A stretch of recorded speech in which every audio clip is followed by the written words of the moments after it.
The tape was ground. Shut up. The tape. The tape. What's ground? What's the tape? We do a little bit different around here. We ain't gonna play. We ain't gonna play. Shut up and grind the tape. The tape was ground. We ain't gonna play. We ain't gonna play. Them dogs in your face. What's ground? We ain't gonna play. We ain't gonna play. Shut up and grind the tape. The tape was ground. We ain't gonna play. We ain't gonna play. Them dogs in your face. Shut up, grind. What's ground? Grind the tape, bro. Grind the tape, bro. Grind the tape. The tape. The tape was ground. Grind the tape, bro. Grind the tape, bro. Grind the tape, bro. Shut up and grind. Grind the tape, bro. Grind the tape, bro. Grind the tape. The tape. The tape. Grind the tape, bro. Grind the tape, bro. Grind the tape, bro. The tape. UGA game day, boy, we ball out. Pull up, put the whole conference in the doghouse. Leave them 6 feet, see me on the win streak. All-star status, go coach and the bench deep. Offense on 10, how we run it? Your best ain't nothing, we gon' send them boys punting. Black and red, got them dead on arrival. Defense hunker down for the tie. Hey, you don't want it with the dogs. Found guy on it, you don't want it with my dog. Break it down, play by play, that's the day-to-day. They know we ain't come to play, boy, it's UGA. Kirby smart, I cannot play the fool. Back to back, we did not come to lose. Back to back like we got something to prove. Pay your dues, dog nation on the move. What's up? We do a little bit different around here. We ain't gonna play, we ain't gonna play. Shut up and grind the tape. The tape. The tape. We ain't gonna play, we ain't gonna play. Them dogs in your face. What's ground? We ain't gonna play, we ain't gonna play. Shut up and grind the tape. Shut up. What's ground? We ain't gonna play, we ain't gonna play. Them dogs in your face. Shut up and grind. What's ground? Grind the tape, bro. Grind the tape, bro. Grind the tape. The tape. The Shut tape. up and grind. What's ground? Grind the tape, bro. Grind the tape, bro. Grind the tape, bro. Shut up and grind. Grind the tape, bro. Grind the tape, bro. Grind the tape. The tape. Shut up and grind. Grind the tape, bro. Grind the tape, bro. Grind the tape, bro. Shut up.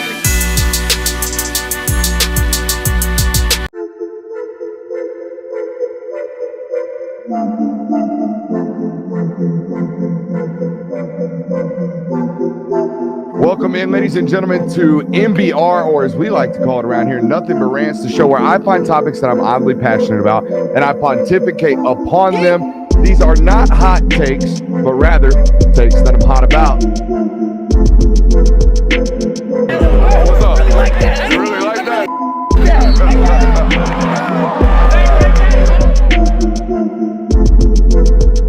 Let's shut up and grind some tape.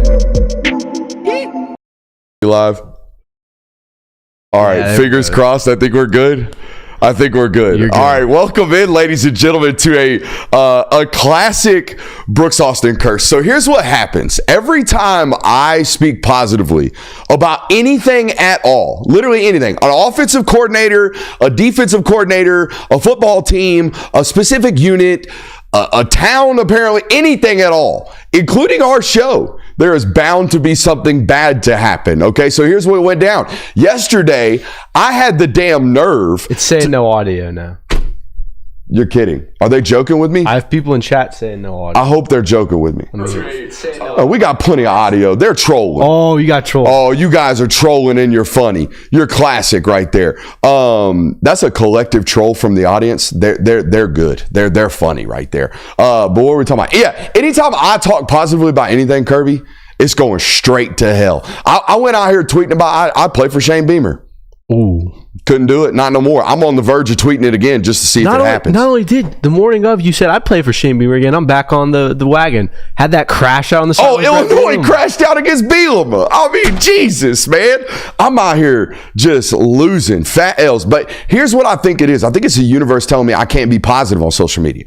I think it's the universe telling me that I need to use social media as nothing but the Danny Cannell. Just be out here being a sarcastic asshole that either people think is funny or people hate to love or love to hate. I think that's the only thing. I can't be out here talking positively even about ourselves because we're going to come out here and crash sites. It's also the no J Will. I think J Will's market value just went up slightly. Yeah, I have a question though. How long does it take before he becomes the one that never shows up to work? Because we've been going a hot minute where it's just been me rolling. This is a tremendous question. Honestly, how many consecutive streams do you have to call in sick for or call in vacation for before you're the new bum that the chat goes after? Yeah. Because, that seat's awfully empty right about now. You know what I mean? So I think the difference is he's at least going to attempt to show up in the chat tonight, despite the fact that it's 3:00 in the morning in Denmark. If he shows up in the chat, I won't say anything negative about him. Okay, but go ahead and give yourself that well-deserved ISO, big dog, man, and let the world see it. Woo! Man, extra handsome tonight, dialed in there on camera 4. Welcome in. We got a great show for you guys tonight. We're going to be talking about all things regarding the semifinals of these college football playoffs. Guys, I have gone through every single one of these football teams. I don't know if you've been paying attention here on this YouTube channel, but we've been firing off the film studies. Okay, so I've been knee deep in all 22, and I'm going to bring you my thoughts on all 4 of these remaining football teams, who they are, what their personal football identity is, if you will, after watching all these teams ad nauseum over the last month or so leading up to this culmination of college football over the last couple of weeks. We're also going to give you our semifinals awards. Is that what we're going to call these? Semifinals awards? Superlatives. And here's the superlatives. We're going to tell you who the best players are, best coach, best quarterback, best defense, best offense. And like usual, I'm not just going to give you one nomination there. I done ranked them. I got lots of rankings for you guys tonight.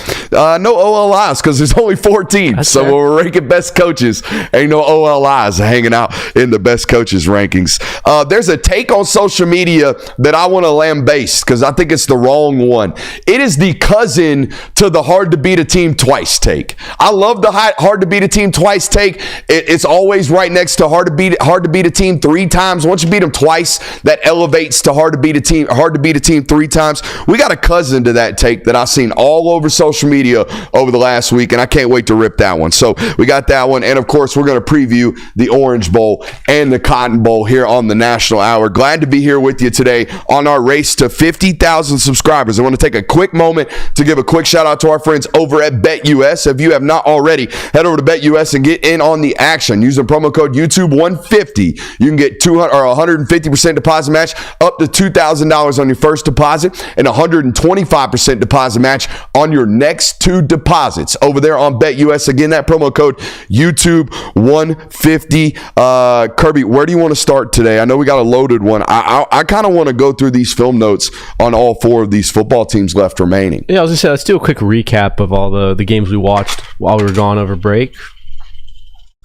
Oh, Not feels bad. good to be back. Feels good to be back. By the way, since we're using Streamlabs this time, there's no overlays. So top left or right corner, there's no logo. Oh, I took the overlay off. The overlay's over there. You just got to unhide it. Let's see. It's all good. Maybe you can see if you can crack that one out. Look for the BetUS overlay and the overall overlay. It's normally at the top of the sources.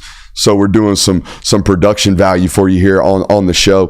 But anyways, I want to get after these film notes after making sure guys are hitting that thumbs up button, like, subscribing, rating, reviewing, all that good stuff. If you miss any portion of the broadcast, which is possible considering today I gave you 3 broadcasts, if you miss any portion of today's broadcast, it will be made readily available, however, wherever you get your podcast. So make sure you're checking that out over there and leaving us a review on your podcast platform. So we appreciate all those that listen to us, wherever they found us. Got a lot of new fans tuning in as well, having paid attention to our film studies, and I hope they're checking out our live streams because I think we do this as well as anybody else. I know we smoke everybody with regards to the film studies.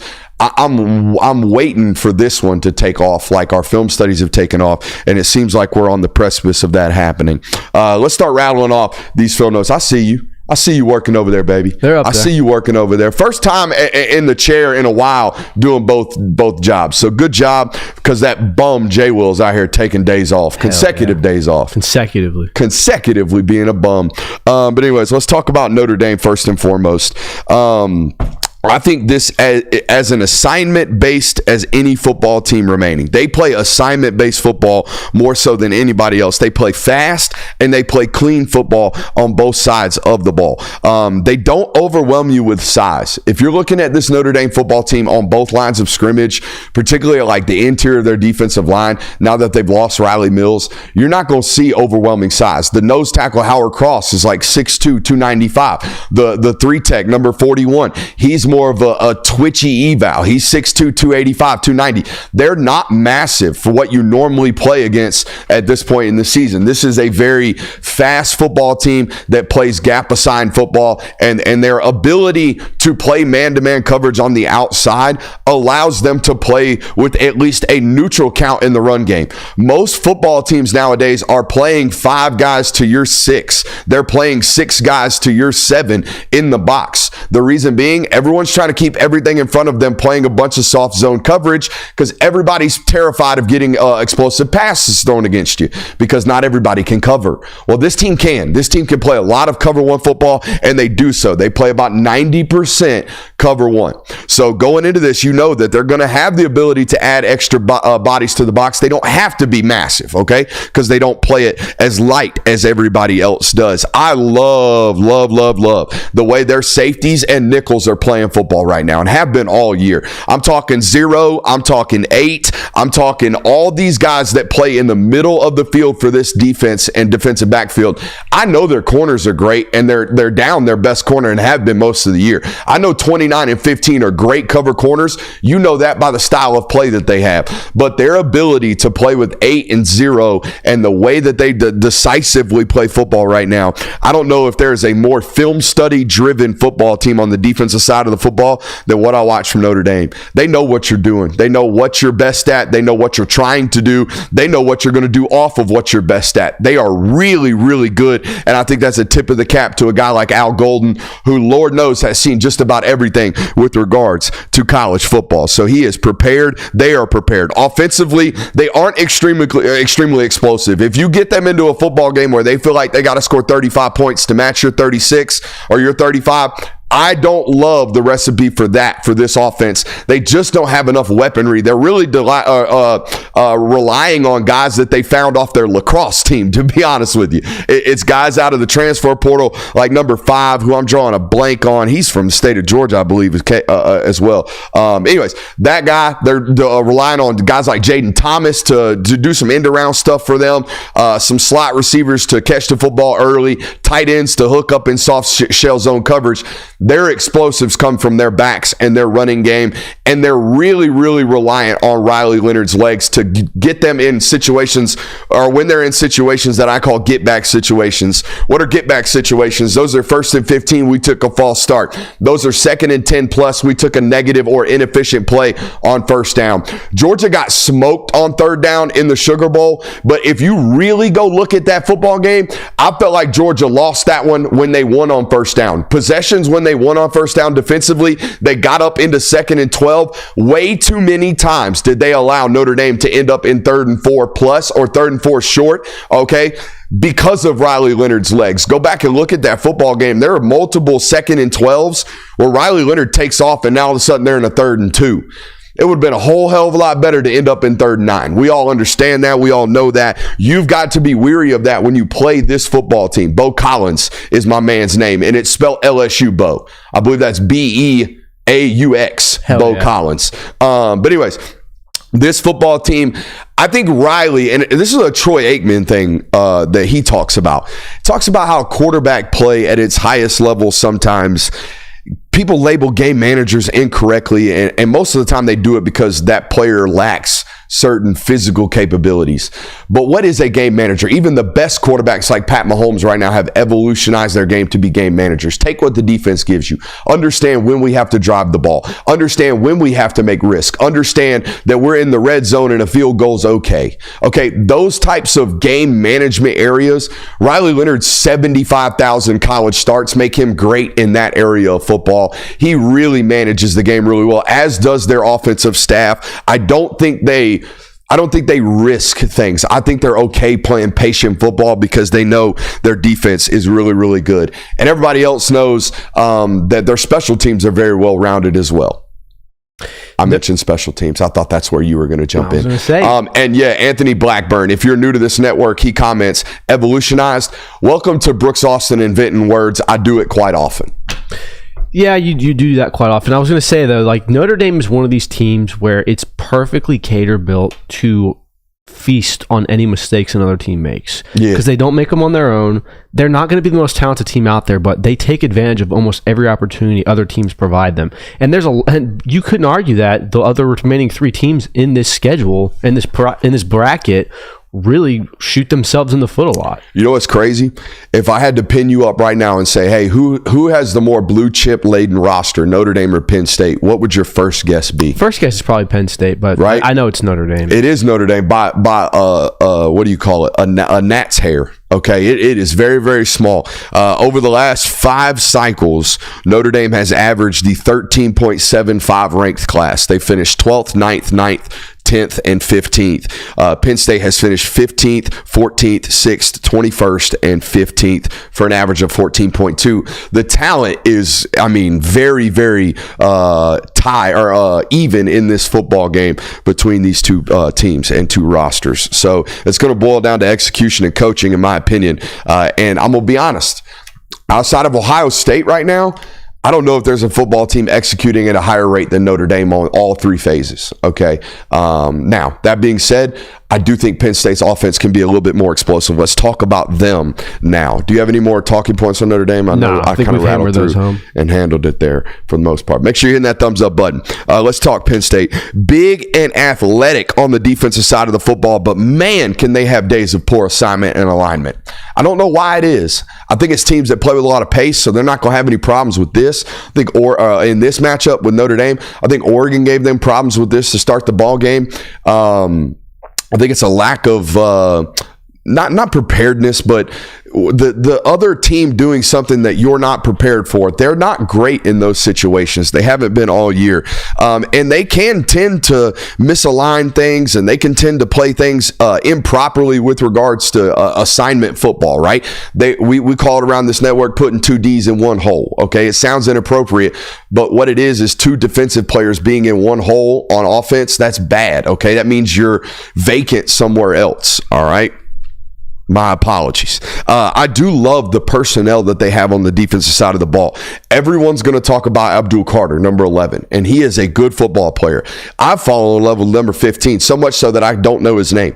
But I love number 15 from Penn State as well. He's 6'5 plus. He's got really long arms. He's 240 pounds. He bends the edge, and he's got good twitch. He is a problem because most teams pay attention to number 11. Number 15's been making a lot of plays over the last several football games. I like him a lot. I also like number 28, their defensive tackle. Really, really athletic. Like Notre Dame would recruit this guy. I forgot to talk about Notre Dame's recruitment strategy.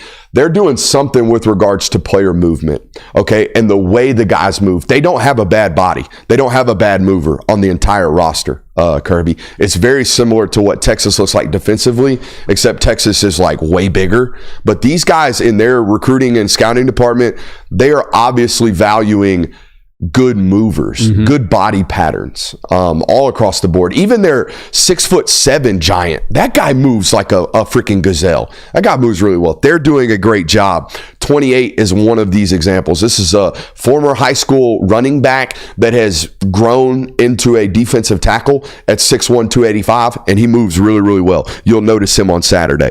I also love their linebackers, Kirby. 41, 0, and 13 from Penn State. 41's played a ton of football. 10, 0 is kind of like a guy they've had to play a lot more football now that Abdul Carter's down on the line of scrimmage. And then Tony Rojas, number 13, the sophomore, he's a really, really good football player. Their corners, who Georgia fans know all about, those guys are playing good football right now too. Jalen Kimber and AJ Harris. Offensively, it's the Tyler Warren show. That's what it is. It's the Tyler Warren show. And can you balance the great from Drew Aller with the what are you doing from Drew Aller? And you're going to see this on the film study from Penn State that we come out with tomorrow, or we record whenever we have time to record. there are moments where Drew Aller makes plays and throws where you're like, draft this MFer inside the top 10. And then the next play, his feet are over here to the comeback, and he's trying to throw the dig on this side. And you wonder why the ball is missed by 6 yards. Okay, so there for every, whoa, look at this, there's some, my God, you got like 2 years of refinement before I ever want to unleash you on the NFL. So which version of Drew Aller are you going to get in this football game? The good thing for Penn State going into this one, I don't think anyone's playing a better version of themselves right now than Katron Allen, number 13 from Penn State. He's put great tape on over the last several weeks, Curb. Yeah, it has. And that's probably one of the better things about Penn State is that their players are kind of peaking at the right time. That's what you want in general with the college football playoff. It feels like Penn State's definitely doing that. We saw some early season games where it's kind of like, this is going to be a typical Penn State season where they look good, they have a lot of talent, they'll be a top 10 ranked team, and then they'll have 2 or 3 games where it's just they fall completely flat. They're peaking at the right time right now. Yep. All right, so those are those 2 football teams. And Nick Singleton's obviously the other back. He's really, really good too. I think Katron Allen's been the explosive spark for this football team. You'll notice on that tape, I do not expect Notre Dame to look anything like Boise State did defensively. I know that's a shocker, but Boise State was not only outmanned, that you talking about putting 2 Ds in one hole, it was all over the tape. I mean, they got 3 guys lined up in one gap and wondering why they're getting hit for 65 yards. Okay, they got safeties diving downhill when the ball's going outside stretch. Like it's a bunch of bad fits all over the tape from Boise State. I do not expect it to look that easy for Penn State against Notre Dame. I'm expecting another rock fight. I don't know how you feel about this football game. We'll talk about that more as the night goes on, but I expect an absolute rock fight in this football game. For sure. All right, let's go on to Texas. The second most talented football team in this bracket, I think they're executing at the least highest rate of all 4 football teams right now over the last several weeks, especially last week. They struggle to finish off football teams, and it's been their issue all year. And if you look at the way they've gone through the schedule, they've leaned on defense and beat teams 27-16, 27-17, 34-17. They have not controlled a football game from start to finish offensively, apart from maybe the Clemson game. And I feel like even in portions of that Clemson game, they sputtered at times. Okay, so what their problem, in my opinion, is they're struggling to finish in the red zone, and they're struggling to finish in second halves, because I do think defense is starting to get settled in on what they're trying to do to you. Okay, when you go to play Texas, you got to stop 2 things. And first, you got to stop wide zone. If you can't stop their ability to stretch zone you're going to die a very quick death like Clemson did, okay? Like some of the other teams on their schedule have. All right, and then the moment you start stopping wide zone, they're going to start play action, post and deep overing you. So you got to be able to handle that with a variety of different looks in terms of the middle of the field. So I just wonder, at some point, you have to believe that this offense from Texas may put a full game together.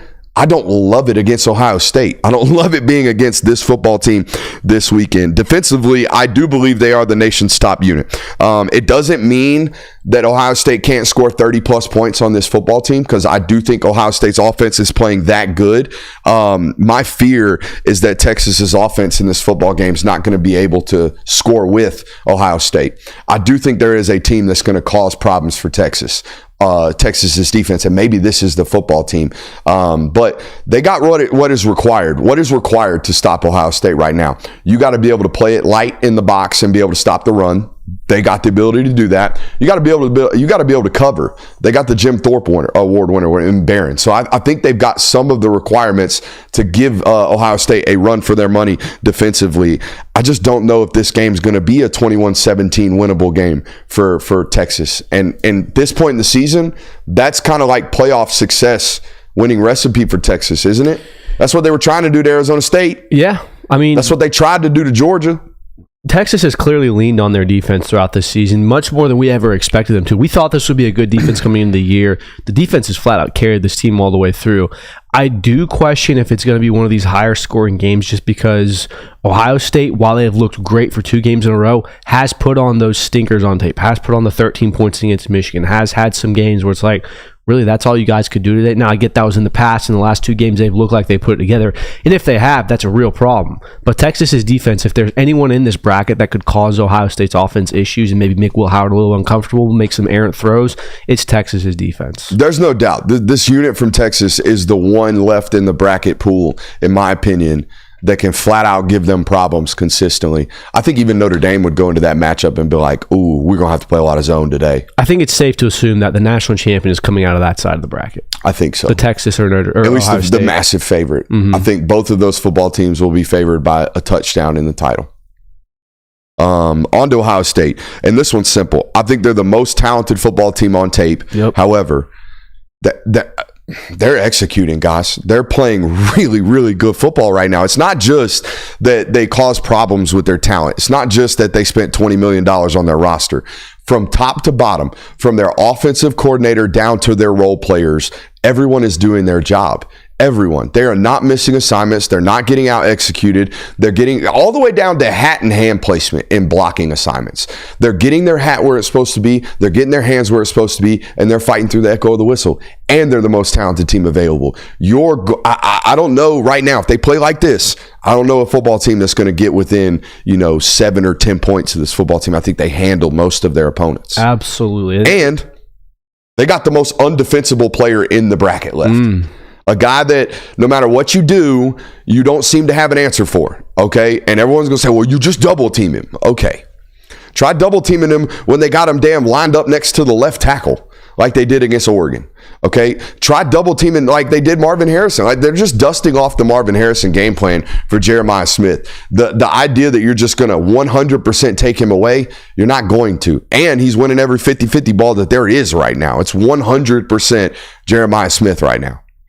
Yeah, and I mean, that's what makes this offense, just the team in general, so scary because they are so talented. They have a guy that is probably the best player left in the playoff bracket right now, and the fact is that they've executed. They've played 2 incredible games, and we all think that if Ohio State plays 2 more games this way, they're the national champion. Like, it's so obvious that that's the take. The problem is, it's the big if. Yeah. If they do that. Can they do that? I mean, they've shown they can do it. When they're clicking on all cylinders, they're one of the most terrifying teams. No one's beating them. Like, we were even talking about that at the Caesars. It was like, if Ohio State's playing like this, Georgia's not beating them. Like, they are unstoppable if they play like that. The only problem, or the only thing you're hoping for if you're playing Ohio State right now is that their offensive line collapses, right? That was why Michigan beat them, in my opinion. Like, Will Howard made some turnover-worthy plays in that game, obviously. Made some bad decisions, but their main crux of their issue was the fact that Michigan's interior defensive line was whipping their ass for 4 quarters. Sure were. Can Texas do that? Maybe. But this offensive line from Ohio State has been playing really, really well the last several football games. We got a new sponsor. And this one is at the right time, okay? Because it's the new year. And I don't know about you, but at the end of my year, I sit down, and I probably should do this a little bit more often, but now that I have our friends with Rocket Money, maybe they'll do it for me. But at the end of the year, I sit down, I go through every single charge on all of my accounts. And Kirby, do you make every a list year and check it twice? Dude, yep. Every year I sit down and I go, are you shitting me? For the 9th year in a row, I feel like I found out I was paying one of those websites that all college students use to cheat on all their quizzes. I found out I was paying for one of those. I ain't been in school in like 7 years. So yeah, they've been getting me for a lick every month. But if I use Rocket Money from now on, I think I'm going to be okay. I think I'm going to avoid all of these things. Rocket Money is your own personal finance app that helps and cancel your unwanted subscriptions, monitors your spending, and helps lower your bills so you can grow your savings. Rocket Money has over 5 million users and has saved a total of $500 million in canceled subscriptions, saving members up to $740 a year. That's a car note payment for most people. A year when using all the app's premium features. Cancel your unwanted subscriptions and reach your financial goals faster with Rocket Money. Go to Rocket Money today. RocketMoney.com/GameOn today. That's RocketMoney.com/GameOn. RocketMoney.com/GameOn. I think that promo code's Game On. I like that's it. what that is. Head over to Rocket Money today. Appreciate those guys for joining in on the show. Don't know if you know this, but we're a rocket ship. Rocket Money, rocket ship. This show's a rocket ship, and people are trying to jump on that sucker. Solid. Yeah. Solid. I'll give you that one. You jumping on that sucker? I'm on it. Hell yeah. Let's get into our pre-semi awards. Pre-semi awards. Pre-semi awards, right here. New word. Pre-semi awards. Who you want to start with? Oh, by the way, if Rocket Money suggests that you cancel your Patreon subscription, they're wrong. They're wrong. Patreon.com/BrooksAustin. That's the one. That's the one that you're allowed. And your YouTube premium subscription here. Let's go ahead and do best player. I think we both kind of agree on who it is. Yeah. Well, I mean, we agree on who the best player is. He's number one, Jeremiah Smith. But I have a top five. I got a top five. Number 5, Jahdae Barron, the Jim Thorpe Award winner corner from Texas. Number 7, fun story on that guy, was playing nickel last year, all year for Texas. Came back, said, you know what? I'm a dog, coach. I'm going to go out there and I'm going to play corner. And I'm going to win the Jim Thorpe Award. I'm going to be a first-round draft pick. Jahdae Barron, number 5. Number 4, not a singular player. It's a tandem. It's a tandem. The tandem of 24 and 34, the linebacking tandem from Notre Dame. I think they play really, really good football. I think they play unified football. I think they play together. I don't think they miss assignments. I don't think they misaligned gaps. They fix the people in front of them as well. They played such great football in that Sugar Bowl. Give me the tandem of Notre Dame at linebacker. They are slightly there behind number 3, the best linebacker available in this bracket left, Anthony Hill Jr., number 0 for Texas. He's a dog. 6'3", 230 pounds, covers a ton of ground. He's a blitzing problem. He's a run game problem. He's a pass game problem. He's a problem. Number 3, Anthony Hill. Number 2, Caleb Downs. I can't believe I didn't make him number 1, honestly, but when you go for over 200 yards in your last 2 football games, I'm taking Jeremiah Smith number 1,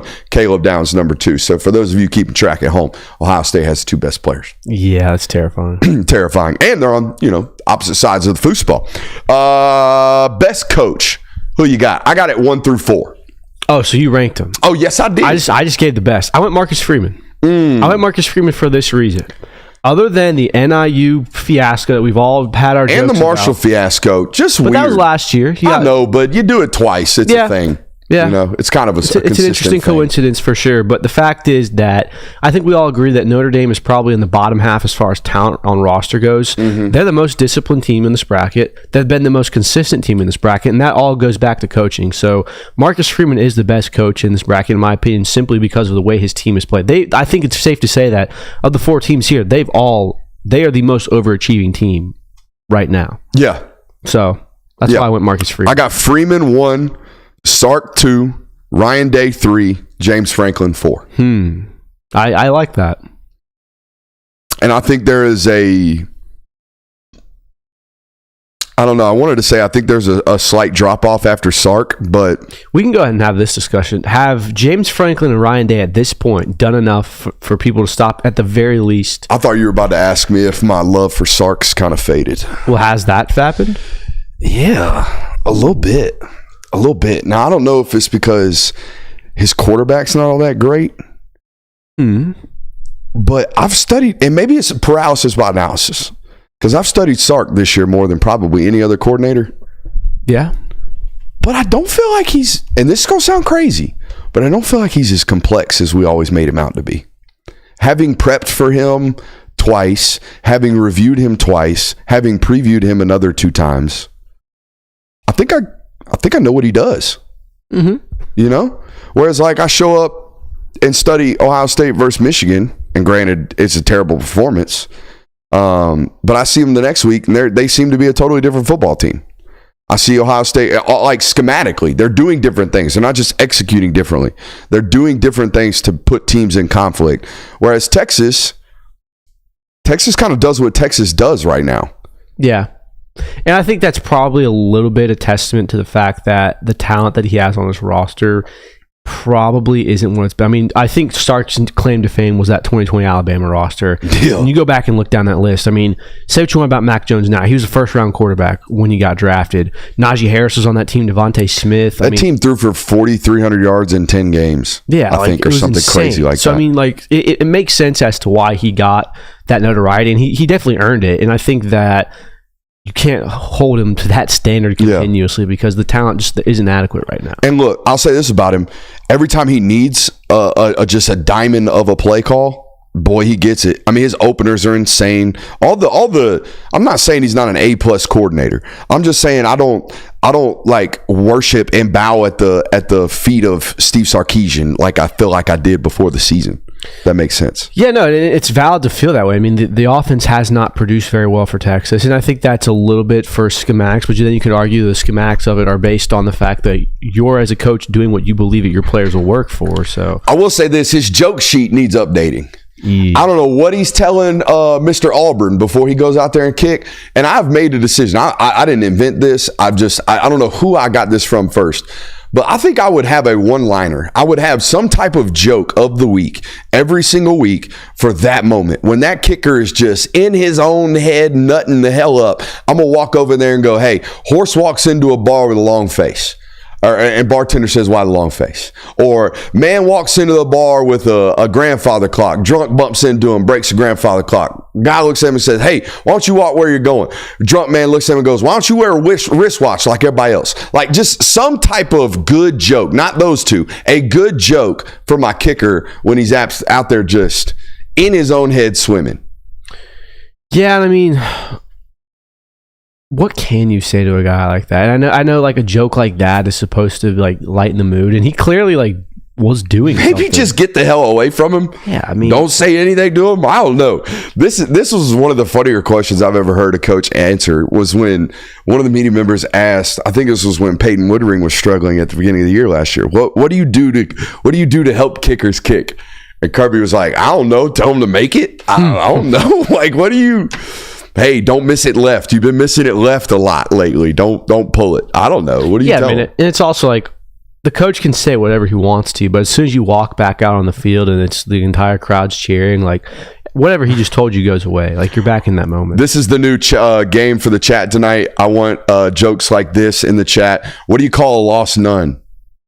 A Roman Catholic. I want those. I want those in the chat tonight. And they got to be good. Best ones get read on air. Period. Right there. I'm going to add them to my one day I'm going to coach file. Best quarterback, Kirby. Who is it? It's Will Howard with an asterisk. Isn't that crazy?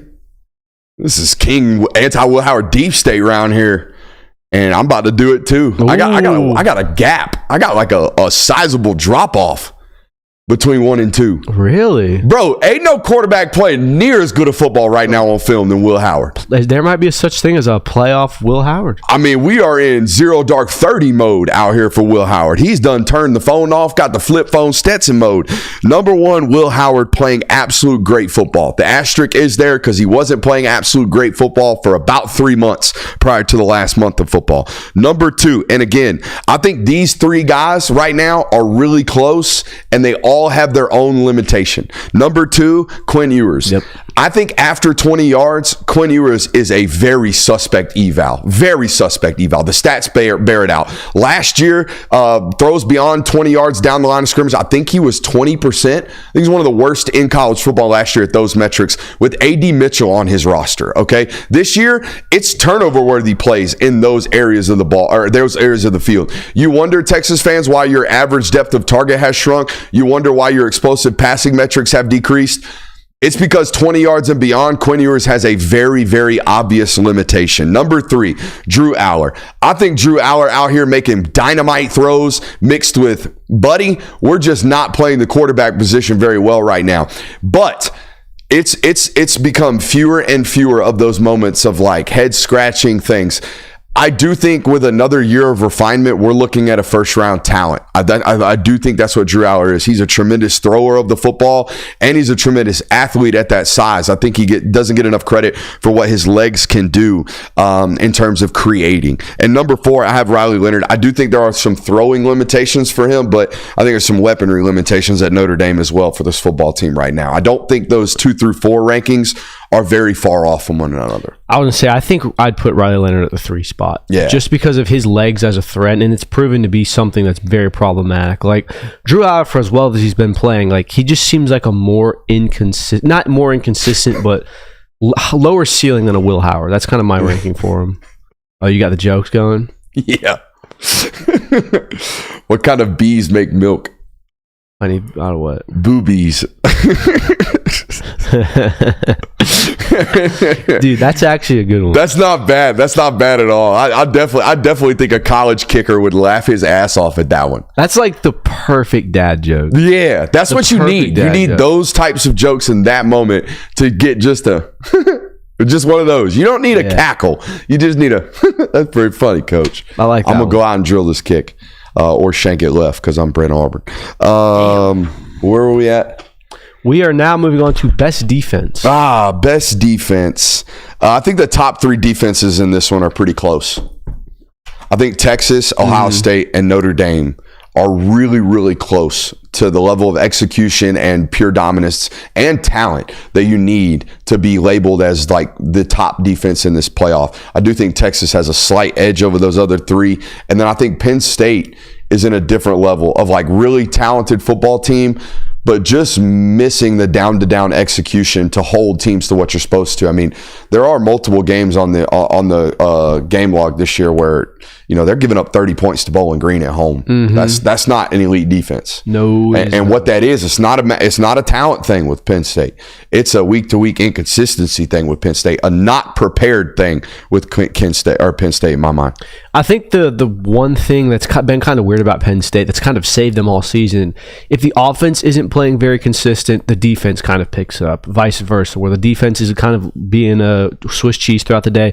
The offense for Penn State will kind of do just enough to win. And that's been the weirdest part about this team is, for as inconsistent as they are, they kind of carry each other. One other side picks up the slack. So if they can continue that, I mean, Penn State doesn't need to have the best defense in college football because their offense tends to usually pick up the slack where they're lacking. So I don't know. And limit possessions. Like they can run the football. So if their defense is having a bad day, you would think they can have the ability to slow things down. That offensive line was a little bit holdy in that Boise State football game. Just a bit. Yeah, just a bit. Got called back for big holds too. Big 60-yard holds. Come on back. We're gonna bring that one on back. All right, best offense. Who you got? Once again, I have an asterisk by this, but it's Ohio State. I mean, if they're playing like that, they're the best team in college football. I've got 2 little gaps right here. I've got Ohio State and a large gap to Texas, and then I have a small gap to Notre Dame, and then a large gap to Penn State. I think it's Ohio State, Texas, and Notre Dame right now. Texas with a slight lead, and then Penn State down here. The Penn State thing is just, I think a good offense or a good defense can cause some problems for them. I don't know if you put it at the feet of Drew Aller. I don't know if I'm comfortable putting Penn State's offense at 4 or that low. No, I would put Notre Dame's offense at 3. I think they're 4 right now. Okay. Because I mean, look, they did everything they needed to do. They were efficient on third down. They got boxed against Georgia. They did. They absolutely. And they won that game. And I'm not taking anything away from them, but you can't have 80 passing yards and expect to win another play. You're right. You know what? You've convinced me. Give me Notre Dame 4. Because I do have it close, actually. I put close down here, not close. I misread my notes. Notre Dame, Penn State, close. Give me the flippy there. Give me Penn State 3, Notre Dame 4. I mean, at the very least, Penn State was Penn State could have scored 4. We're all bamboozled, man. I even had to watch on backwards today. We 3-streamed this thing all because of bad juju. Ooh. Yeah, man. Just an idiot. Just don't tweet anything nice about yourself. Yeah, just an idiot. This guy today. We do have a super sub. We got Super Chub? Yeah. Off-season video topic, comparing coaching styles, i.e. Sark versus Kiffin, Shoe versus Lanning, Day versus Leach.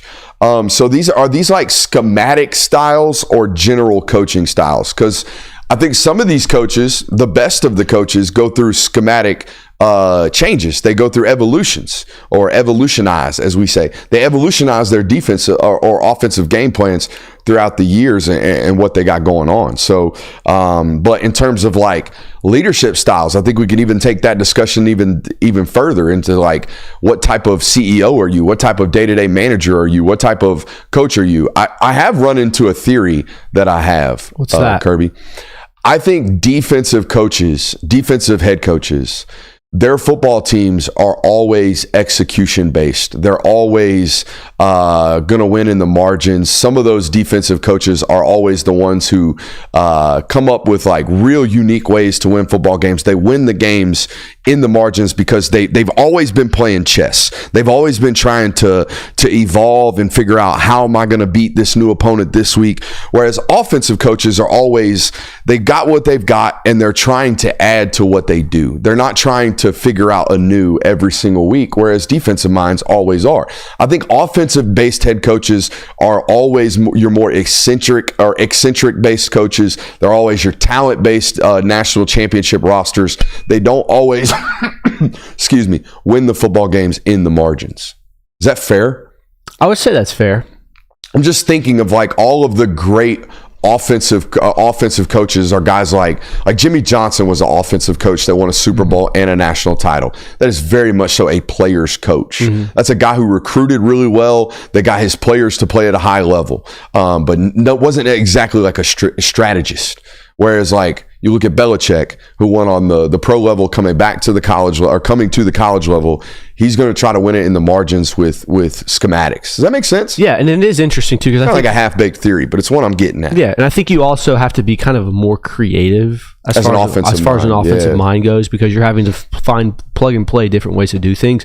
Defense has always been more reactionary, and that's not bad. That's just the way it is. So it is interesting to think about how the difference of kind of thought processes go between two coaches on different sides of the football. It also is interesting to note that despite the fact that it seems like football is moving more towards offense, that the GOATs at both levels were defensive minds. I think the greatest offensive mind in the NFL is my man that won with the 49ers, Walsh, that invented the West Coast offense. Andy Reid. I'd go Andy Reid. Andy Reid now. That's fair. But also offensive minded. Yeah. So. And winning now, dominating now with a lot of talent. And the best quarterback ever, maybe. So that helps. Yeah. Just an interesting half-baked theory that I want to maybe one day fully bake. What's up? There's one take that you're fully into right now. I think you should go ahead and give it. What's up? The college football playoff had an interesting statistic this week. Dude. Go ahead. So, for those who weren't paying attention to football at all, every team that earned a first-round bye in the college football playoff lost. Some of the teams now, some of them, they went up against more talented opponents, the Boise States, the Arizona States, but Oregon and Georgia were two teams that were kind of predicted to win the playoff and had first-round exits after falling a bye week. So that's led to many people to come to the conclusion, you don't want a bye week if you're in here. That's bad. Yeah. That's going to cause you to lose. It kind of makes you rusty. There's 3 weeks off, cause you to really, really play bad. So I'll let you take it from here. Man, it's bad to have a bye take guy. He is best friends, like lifelong friends with hard to beat a team twice guy. Like they are best friends, and they have no reason except for confirmation bias as to why their theory is indeed a theory. You know what I've never heard? I've never heard the stat of it's hard to beat a team twice after the team did it. You know what I mean? Like when a team beats a team twice, you never hear that quote. You only hear that quote when the team gets revenge. And then if the team doesn't get revenge, we hear the next adage of their cousin who is hard to beat a team 3 times. You know what the take everybody missed? And it's not everybody, but the person that tweets out bad to have a bye. Oh, all 4 teams with a bye lost or whatever the stat was. That guy is missing the take. The take is no shit we had bye teams lose because we gave automatic buys to the 10th overall seed and the 12th overall seed, who were, 7.5 point dogs? Some of them were 13.5 point dogs. I believe Boise State was a 13.5 point dog in that football game. It's more of a confirmation of the fact that the system that we have right now is not correct. We need to get rid of these auto buys. I think that was the obvious answer, not, oh, look, it's bad to have a buy. No, it's not. Yeah, I mean, and Kirby Smart really answered this well too, because he was asked about. I was like, hey, now that you're the fourth team to have lost with a bye week, do you feel like your team was at a disadvantage here? And he goes, well, no. I mean, Notre Dame had a disadvantage. They had to play a guy a week before, and they lost Riley Mills because of it. So it goes into, like, the statistics clearly paint a picture of, hey, bye week teams means you're going to lose. But like you said, half of the teams that had bye weeks were already going up against less or more talented opponents. And then Georgia was starting a second-string quarterback for his first game ever. And then we know Oregon played the Ohio State team that seems to be what everyone thought it was going to be at the start of the year. So you can justify each individual one without looking at it holistically and say, oh, wow, bye weeks are bad. Yeah, I think it just, like I said, I think it confirmed that the system has a flaw, right? Absolutely. No, and I said this before the playoffs, like no bracket in the history of brackets, in the history of sports, have we ever been like, you know what's a good idea? That team that we think we all agree is the 10th best team, let's give them the 3 seed. And that team that we all know and we've all ranked as a collective is the 12th best team. Let's give them the 4th seed. And let's see what it does to our matchups. It's going to F them up. Duh. So, yeah, I think we got to get rid of the auto buys. It doesn't decentivize going and winning your conference championship, because the conference championship gives you an automatic bid. Automatic bids are still important, especially in a year like we just saw, right, where some of these conference champions are 2-loss conference champions. Okay, it's important to still give that automatic bid to those conference championship teams, like an Ohio State, like an Arizona State, like a Boise State. It's still important that those teams get included. We just don't believe they should get automatic buys because they're the highest ranked conference champ. That's goofy. So let's go on. Let's preview these actual football games, Curb. Should we? Let's go ahead and do it. Let's do it. Let's start with the Orange Bowl. It'll be played Thursday. Let's take a vote in the chat. Are you actually going to watch a watch-along broadcast? Because it starts at 7:30. We're scheduled for a live stream on Thursday. Why not just do a watch-along? Yeah. So, yeah, you can second screen view us. Maybe we do that with you guys. If that's something that y'all want to do, please vote for it and show up for it. Don't say that you want us to do it and then not show up for it. That'll tick me off. So yeah, I think we'd be an awesome secondary viewing experience though with your television. All it would require is like a 7-second pause on your actual television, and then we'll be matched up with the broadcast, and you won't have to watch it and then go, oh, Brooks is going to talk about it. Let's talk about it. Penn State versus Notre Dame. What's your thoughts? How many mistakes does Penn State make in this game? How many times do they shoot themselves in the foot? Because that's going to be what opens the door for Notre Dame. I think we agree that, yes, blue chip wise, Notre Dame has more talent on the roster. I think it's safe to say that Penn State's roster as a whole is probably a little bit more talented over the years. I think coaching, it's kind of a wash there. I don't think Marcus Freeman is levels above James Franklin. I don't think vice versa. I think it's mainly just going to boil down to who comes in this game and plays the cleanest. Chase Pitts, that's a good blue-collar joke that I can't read on this live stream, but that made me laugh. That certainly made me laugh. Right? I smell a rock fight brewing.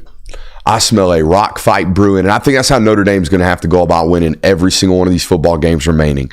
Can you get it to a 23-17 win?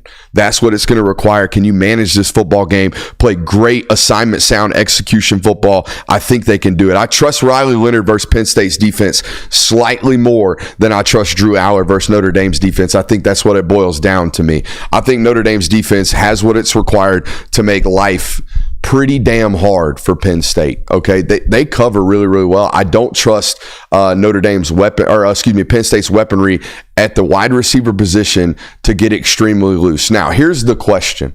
If Penn State wins this football game, in my opinion, it's going to be because of the damage that they do in the passing game out of 12 personnel. It's very hard to play a lot of man-to-man coverage against 12 personnel because you have to load up against the bodies, okay? So we don't want traditional linebackers playing bump and run coverage or man coverage against tight ends that are attached to the line, okay? You get lost. People get lost. Most teams play zone coverage against them.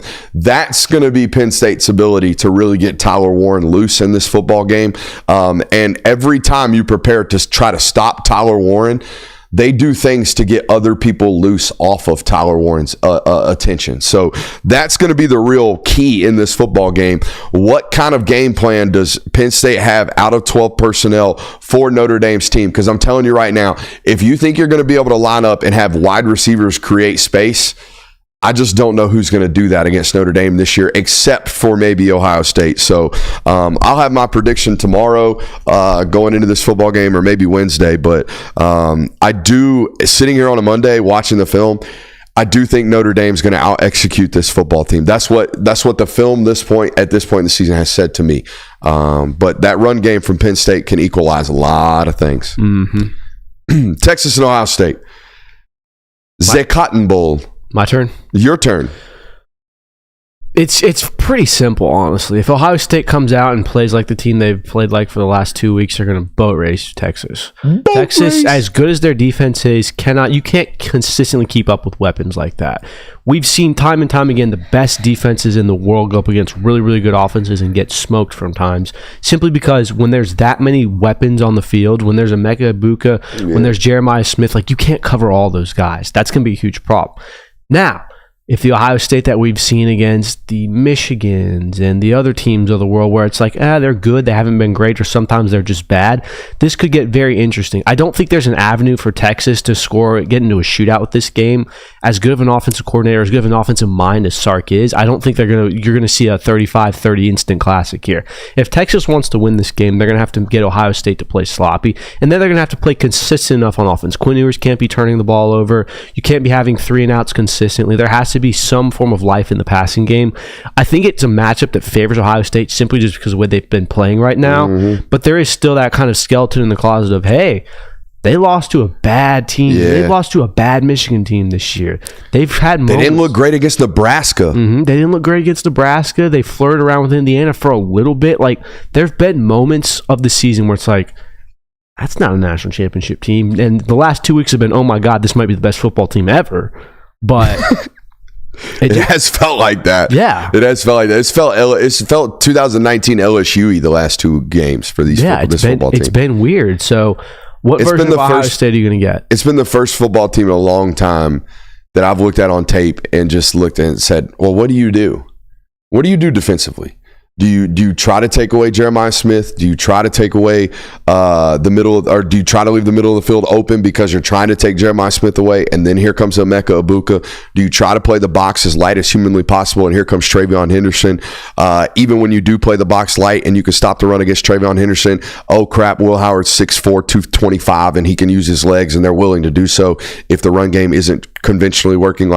And by the way, they have a former head coach who they're paying $2.3 million to be their offensive coordinator, and all of a sudden he seems like he's making all $2.3 million over the last 3 weeks. Like, there's a lot going in the favor of Ohio State, and I'm still digging on the study here, Kirby. But like anybody else, I don't feel necessarily great about Texas going into this one. However, if there's any football team that can summon a defensive performance to make this Ohio State offense return to human form, it's certainly this Texas football team. My question for Texas is, can they win a 24-21 football game? Can they make this that type of football game? And it's going to require multiple stops defensively, and it's going to require avoiding turnovers on the offensive side of the football and running the ball against an Ohio State defense that ain't like the one to think you're just going to go up and run the football successfully against consistently. Not this year, not with the way that Tia Maluau's playing, not with the way that Jack Sawyer's playing over the last couple of games. You know who Jack Sawyer is? Jack Sawyer is the Equate version of Aiden Hutchinson. He's like 88% of Aiden Hutchinson. And he's so smart. He's played so much football. He is a lunch pail defensive end that's 6'5", 260. If those exist, that were former 5-stars. If those exist, Jack Sawyer is that. I like it. I like that take. Like all screenplays, he's an impactful football player because he sniffs them. All rundowns, he's an impactful football player because he plays the run great, like most veteran football players do. I going into this year, I was like, you know what? There's a reason Jack Sawyer came back. He's not like great on the NFL level. Now I'm like, nah, that dude's got 8 years, 10-year pro. Sam Hubbard is a good comp. I think Sam Hubbard's got a higher ceiling as a rusher, at least when he was healthy and young. than what Jack's going to do. Jack's an effort rusher. Yeah. Sam's a bag rusher. Difference there. A little bit. Are we into the local? I believe we are. I know we're getting national, Kirby, based off seeing comments like my man hit us with earlier from a Notre Dame perspective. We had a bunch of Ohio State. He used a we talking about Notre Dame, and I was like, oh, we made it. We made it. We're climbing. Rocket ship. Oh, yeah. Rocket ship. Rocket money. Rocket money. Game on. We'll see you in the local hour.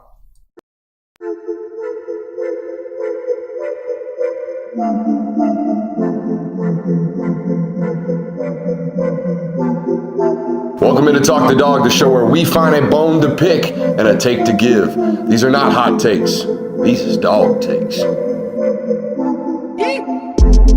Can I talk that dog? What's up? Really like that. You really like that?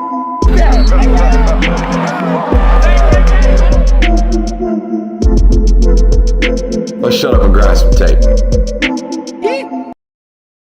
What is up, my people? We are back live for another hour here on the Film Guy Network. Make sure you're hitting that thumbs up button if you haven't already. Take a quick break to do that for me if you haven't. If you're not subscribed to the network, I don't know what you're doing. Go ahead and do that as well. If you're not subscribed to our podcast platforms, please feel free to do so. I want to take a quick moment at the top of the show here in the local hour to give another shout out to our friends over at BetUS. Use promo code YouTube150 for a 150% deposit match up to $2,000 on your first time deposit, 125% deposit match on your next two deposits over there on BetUS. Again, BetUS, promo code YouTube150 for that promo code. Some great options over there. It's a great time to be in on the action. I think I'm up a couple hundo on the season over there, and that's not play. That's that real over there with BetUS. So appreciate those guys for being such a premier sponsor on our network this year. They've done a great job, as have we, with the tremendous amounts of growth. Let's get into it. Some local news with regards to roster movements at the University of Georgia. Right before the show, Kirby, Damon Wilson entered the transfer portal. This ain't good news. No, okay, that's one you were not hoping. Yeah, to. There's a lot of guys that have entered the portal from Georgia where it's like, okay, that's a mutual parting of ways. This is your girlfriend left the house and you wondering why right here. It was definitely a surprise. Now, was there an idea that a premier pass rusher might get attention from the rest of the college football world? Duh. We know what world of college football we live in, but I don't think they were preparing for this one. Now, this fits under a category of them Georgia needs it, might not lose it guy, right? Georgia needs it, might not lose it guys in years past. Amarius Mims needed it, didn't lose it. Adonai Mitchell needed it, lost it. Okay, or let it walk, whatever you want to decide on that one. Guys like Kristen Miller entering the portal, needed it, got it back. Guys like Nitro Tuggle, needed it, got it back. Guys like Daniel Harris and Julian Humphrey, needed it, got it back. They will be after this one still. Oh, for sure. Like, if you think that Damon Wilson entering the portal is him basically leaving Georgia, no, it is not like that. It's not. They are still going to fight tooth and nail. Now, he might not stay a dog. Obviously, money talks, and there's a lot of promises that other teams are going to be giving him, but I would imagine that if he does leave Georgia, it's not for lack of Georgia's effort trying to get him back. I want to say something right now because I see it in the chat. Harris back, frowny face. I don't love what happened to Daniel Harris this past weekend. I don't love that one quarter and one lack of effort question from you guys has you guys packing his bags and walking him to the portal. I don't like that. I don't like that this is a guy that mid-year won a job at Georgia. And how do you win a job at Georgia? You practice your ass off. You do everything right. Daniel Harris won a job doing everything right. He had one bad quarter, and we got really, really big, important people in this area of the country talking about, I'll pack his bags for him. I'll walk him right to the airport. I don't think that's fair. And look, I'm Mr. Player Defender. You guys call me Mr. Bobo Defender. Maybe I'm the new defender of people. Maybe that's what it is. I defended Dalen Everett when you guys were cooking his ass everywhere, which way possible. But the idea that Daniel Harris had one bad quarter, now everybody wants to call him every name in the book and escort him out, that's not right, in my opinion. That's not right. Sorry. No, it's a valid take. You seen that? I haven't actually. I seen it with the video. With the video of the very entrenched take, the very passionate take. And I love a good passionate take. Hell, this is MBR, nothing but rants. Okay? But come on. We ain't got to do that. Not after, again, the dude won the job. Did everything right. Beat out old heads. Beat out guys that were there before him. Sent them packing. Sent them to the portal. Had them quitting on the team. But with every loss, Kirby, in the portal, potential loss with Damon Wilson, comes an addition. Zachariah Branch yesterday happened on us, and we put a film study out on it. We did. Zachariah and Zion. What are your thoughts on the addition of Zachariah Branch? In my opinion, it was the biggest must-have in the portal for Georgia. You needed a weapon. There's been some questions about drops, and I know that's scary after what you just watched from Georgia this year. However, going through the film on my own, I don't see a person who's a body catcher or has problems catching the football. I think this year there were some... I would compare his drops this year to like a team with a bad turnover run. Mm-hmm. Just had a bad year, you know? Yeah, absolutely. And I think that he was the one player where it was like, if there's one player in the entire transfer portal that we get as a Georgia Bulldog fan, please let it be Zachariah Branch, because our wide receiver team did not have a great year. We didn't get a lot of separation from anyone. He's the exact person. The guy who was our punt returner just ended up transferring as well. The other punt returner we had, like, he is the perfect puzzle piece to what this Georgia offense kind of needed, and the fact that you got him is huge. Mm-hmm. And you can raise whatever red flag you want him. Oh, he played at USC. USC doesn't have the same level of difficulty. He had a down sophomore year. You know, he has drops. Raise whatever red flag you want. He's a perfect fit for Georgia. Question for you, Kirby, and the chat. All right. Zachariah Branch just came off a 540-yard season, I believe, something like that. Coming off of a freshman All-American season in his true freshman year. Is Zachariah Branch automatically the most dynamic weapon Georgia's ever had at the slot receiver position? Because your first answer... Brock Bowers. I mean, fair answer. They use Brock in the slot. Your immediate answer for most people will be Mecole Hardman. Yeah. He's better right now than Mecole was in college. He's more diverse. He can do more things than Mecole could in college. Yeah, Mecole was definitely a take the top off guy. Was more of a speedster. Let him get the ball in his hands and these problems. I don't think he was necessarily the route runner that Zachariah is. I do want to say, let me see Zachariah do it in the red and black before we stamp him as like do it in the big boy league as the most talent. Because I mean. Because not even that. Like, I'm just kidding. Well, it's more like 2 years ago, Dominic Lovett was the most dynamic talent. And did it in the big boy league. And it was kind of like, I don't want to say he hasn't panned out, but he certainly hasn't been the all-SEC game changer that they thought they were getting. It's almost just as much of an indictment on Georgia being able to make these guys boom as it is these players coming in and booming. You know what I mean? So your take right there, at least. But no, I think he's the most electric weapon in the slot they've had in a long time, maybe ever. Because back when they were breaking passing records, they were a 12 personnel attached tight end, X and Z wide receiver team. They were playing out of 12. And then when you go back to the Mark Richt era, it was like we're going too wide with fullbacks. Like there's not a lot of slot receivers in this mix. So yeah. I see in the chat right now, Da Uno Mas. So a guy who didn't do that much with Lincoln Riley is all of a sudden going to be that dude. Watch the film study from today. I don't think it was as much Lincoln Riley this year not getting as much out of Zachariah Branch as he wanted to, as the quarterbacks not getting out as much out of the plays as they wanted to. They were still designing winners for Zachariah Branch this year, guys. They were not getting hit. In the 32-minute film study we released today before the show, I can go back there and look at 150, maybe 200 yards lost for Zachariah Branch off of misses from the quarterback or misreads from the quarterback. There is a reason that Miller Moss got sat. And I found that out today, having going back and looking at this and saying, like when I looked at the game logs and when I watched TV copies of Miller Moss, I thought, you know what? Guy's playing okay. Why are y'all sitting him? I think that was exactly my take. Mm-hmm. Why are we sitting Miller Moss? Well, I went back and watched. A lot of yards left on tape for Miller Moss this year. So I'm interested to see what they can do with this guy at Georgia. The most interesting thing about Zachariah Branch that I know is from the USC film. It was like they have specific plays where it is Zachariah Branch is the go-to target. We are forcing it to him. A lot of digs over the middle that were covered pretty tightly. Like Miller Moss is one reading them.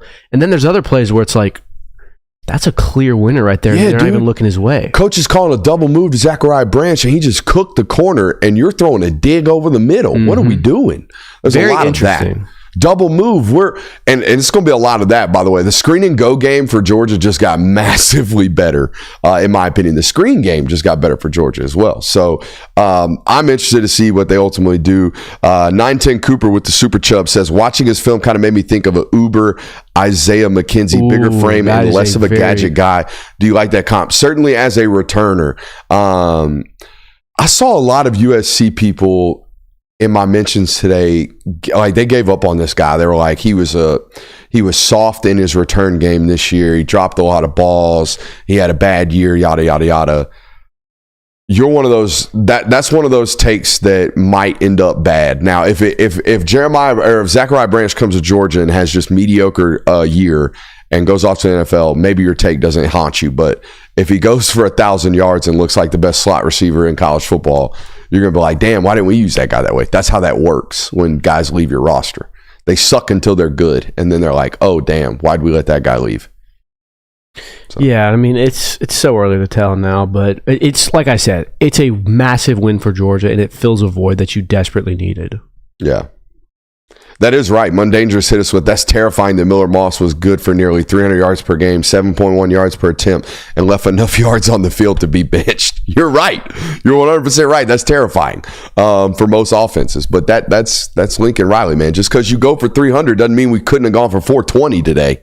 I also think it was probably hey, we got to see what this Maeva kid is. Well, not only that, like we got to kind of save face here because we're losing a lot of games. Yeah, that too. The Zion Branch edition. A lot of snaps. Mm-hmm. 2 consecutive knee injuries. Correct me if I'm wrong. And I think he hurt his hand in preseason. Yeah, but a hand is hand. Yeah, like that's whatever. Yeah. Correct me if I'm wrong, though.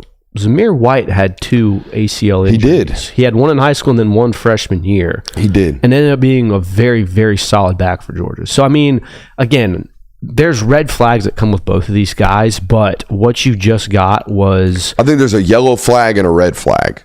The yellow flag with Branch is what we just laid out. Which Branch? Can you max... Zachariah. The yellow flag with Zachariah is can you actually maximize the talent that we know he has? The red flag with Zion is the medical history. Mm-hmm. But I mean, at the very least, at the very worst one... You got a body in the safety room now, Facts. Which you're losing a good bit. You're losing a first rounder in that room right now.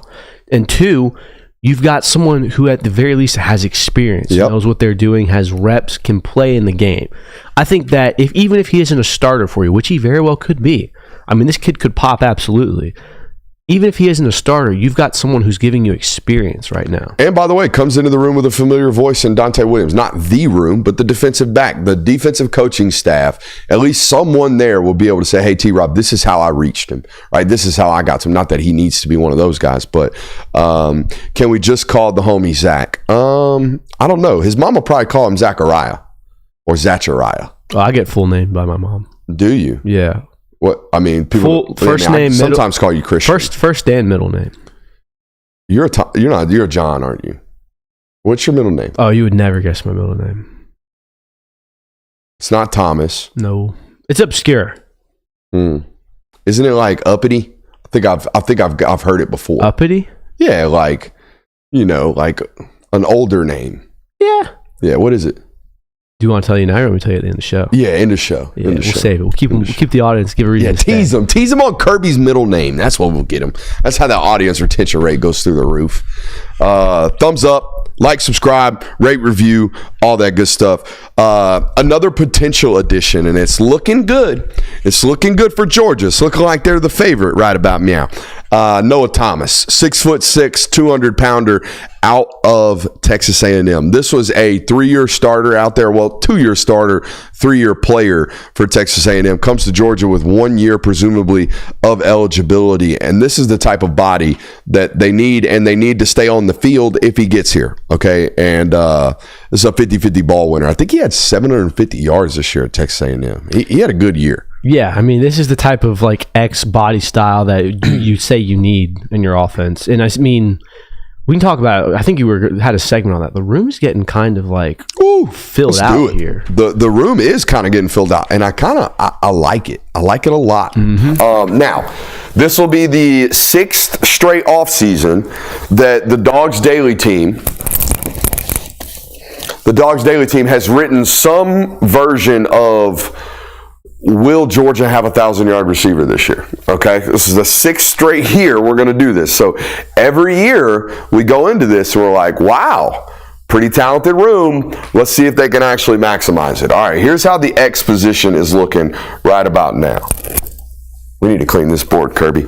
All right, so let's just assume that you are indeed the favorite and Noah Thomas ends up in the room, okay? We got Noah Thomas right here at the X position. Now, that's going to put a question mark because we don't know. All right, what we also don't know, we good? Yeah, you're good. What we also don't know is the status of Colby Young, okay? There is a court case due in May. Mm-hmm. Okay, we're going to put a question mark on that one. Now, CJ Wiley is a 5-star or borderline 5-star, depending on which service you look at. I put a question mark there because we don't know the readiness of that football player. We just know he's super talented. We also know it's really hard to play as a true freshman in the SEC. That's not my statements. Those are your head coach's statements. So let's put CJ Wiley right there with a really, really high upside. Now, the good news about potentially adding a guy like Noah Thomas, and the good news about potentially getting a guy like Colby Young back, and the good news about signing a guy like CJ Wiley out of high school, is we can take Nitro Tuggle and we can finally convince him that he's a Z, and he might be our Z, okay? Because Nitro, I think, thinks he's an X, but I think when you walk around a room with 6'6" Noah Thomas, 6'4" Colby Young, and 6'4" CJ Wiley, you might have a recollection or a moment of recognition about yourself, right? So I think it's best for not only Nitro, but this football team that he moved more into a Z role. Now, these aren't starters. These are all fluctuating, okay? I think all these guys play a reasonable amount of snaps. London Humphreys returns as another Z option for this football team. And then there's a good, talented freshman in Talon Taylor, who I think is a prototypical Z receiver in college football and in pro football. I think he's got a pro pedigree waiting on him. Now, this is where it gets really, really interesting because we don't know the status of a guy like Dominic Lovett right about now, okay? Mm-hmm. Does he have a year of eligibility? I believe he does. Who doesn't nowadays with the NCAA? Hell, I got a year of eligibility, okay? So let's put Dom right here, but let's really put him 1-1 with our man, Zachariah Branch, and of course, the young, talented football player in Zacoby White. I do want to point out something with your list that you're kind of missing here. Where does Dylan Bell fall in all this? I've done this twice. I did this in pre-show planning, and I've done this now live. I don't know, Kirby, because here's what they tried to do this year. They tried to think this guy was an ex-receiver by almost like happenstance, right? The stuff with Ra happens, the stuff with Colby happens, and now all of a sudden 86 is a true X that, was playing running back 3-4 years ago in high school football. So I do think Dylan can now return back to his gadget role. This is a guy that Georgia's sources, before he started dropping the football, were comparing him to Deebo Samuel. Okay, they thought this guy was more of a yards after catch weapon. Okay, they didn't want him having to beat man coverage out as a true X.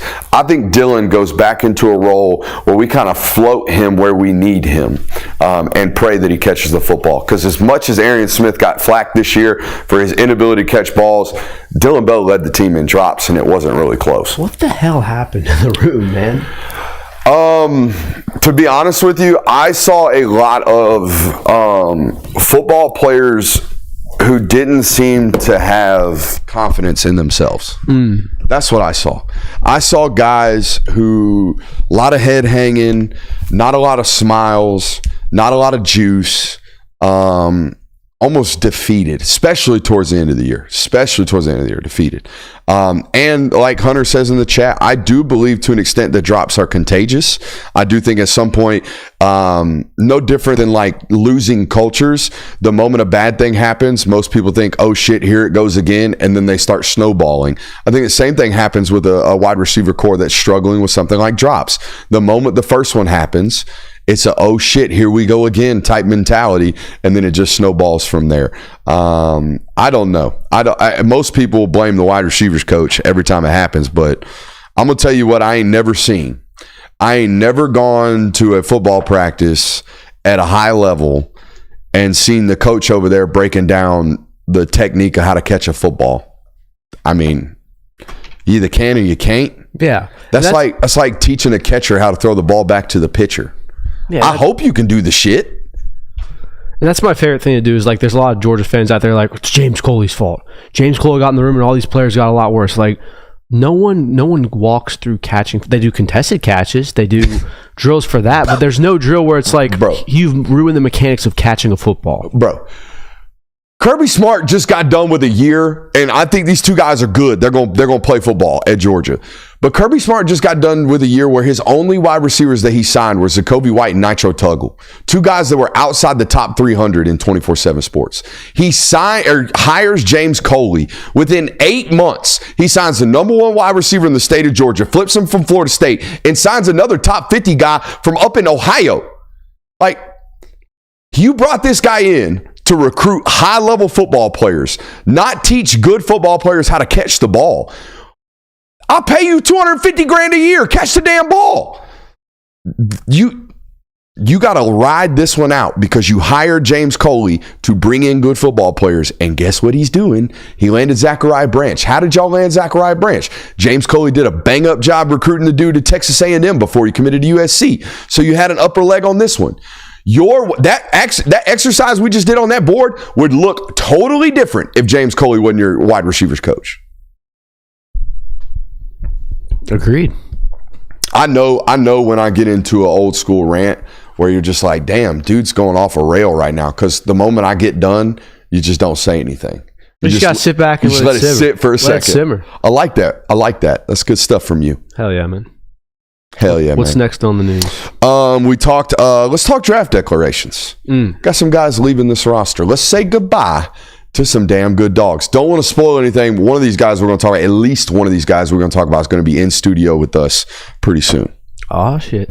Yeah. I've got the list in front if you want me to read it. Yeah, you go ahead and read the list. I'm going to start DMing some of these guys on the list. All right, so the first one we have is obviously Carson Beck was one of the first ones to declare. Had the season-ending injury.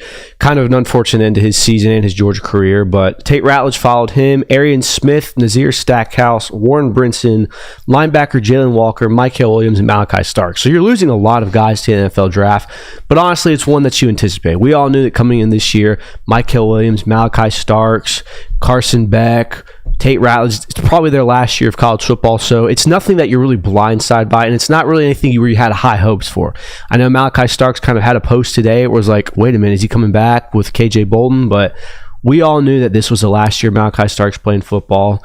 So, I mean, it's unfortunate to see, and you look at it and you're like, golly, we're losing 12 starters right now, but it's to be expected, and you knew this was coming at the start of the 2024 season, so don't be too disheartened now that's actually taking place. Yeah, I missed the list, but you texted to me, so let's go look through here. Do we want to do a on-the-spot draft projection of these slots? Yeah, let's go ahead and do it. Let's do this right now. All right. So you did text me this list, right? It's in, no. No? I did it for myself. I just pulled it from one of the articles. All right. So give me that first name. First name is Carson Beck. Carson Beck will be drafted 28th overall. Whoa, he's still in the first round. Yeah. 28th overall. Somebody's going to do it. There were some people saying he was a day 3 pick before he got injured. Those people are... You know what I think's happening to Carson? I think you're going to get a lot of people that tell, guys like Todd McShay that we would never draft this guy. He's terrible. We'll never draft him. Maybe because they got like a serviceable older guy in their position right now. Like if you're Tampa and Todd McShay calls. Well, they're in a 4-year deal with Baker. So who's a better example of this? I don't follow the league enough. If you're Seattle, right? You got Geno Smith in there. That's a good one. Okay. And Todd McShay calls and says, what do you think of Carson Beck? You tell him you think Carson Beck sucks, don't you? Yeah. I would. No way I'm going to be out here like, I think he's a first-round draft pick. If he's there, I draft him 1 overall. I would never say that. I would want that guy falling as hard as he could so I could keep getting an opportunity to draft him as low as possible. By the way, I also think it's good for Carson that you're not going to be a top 5 pick.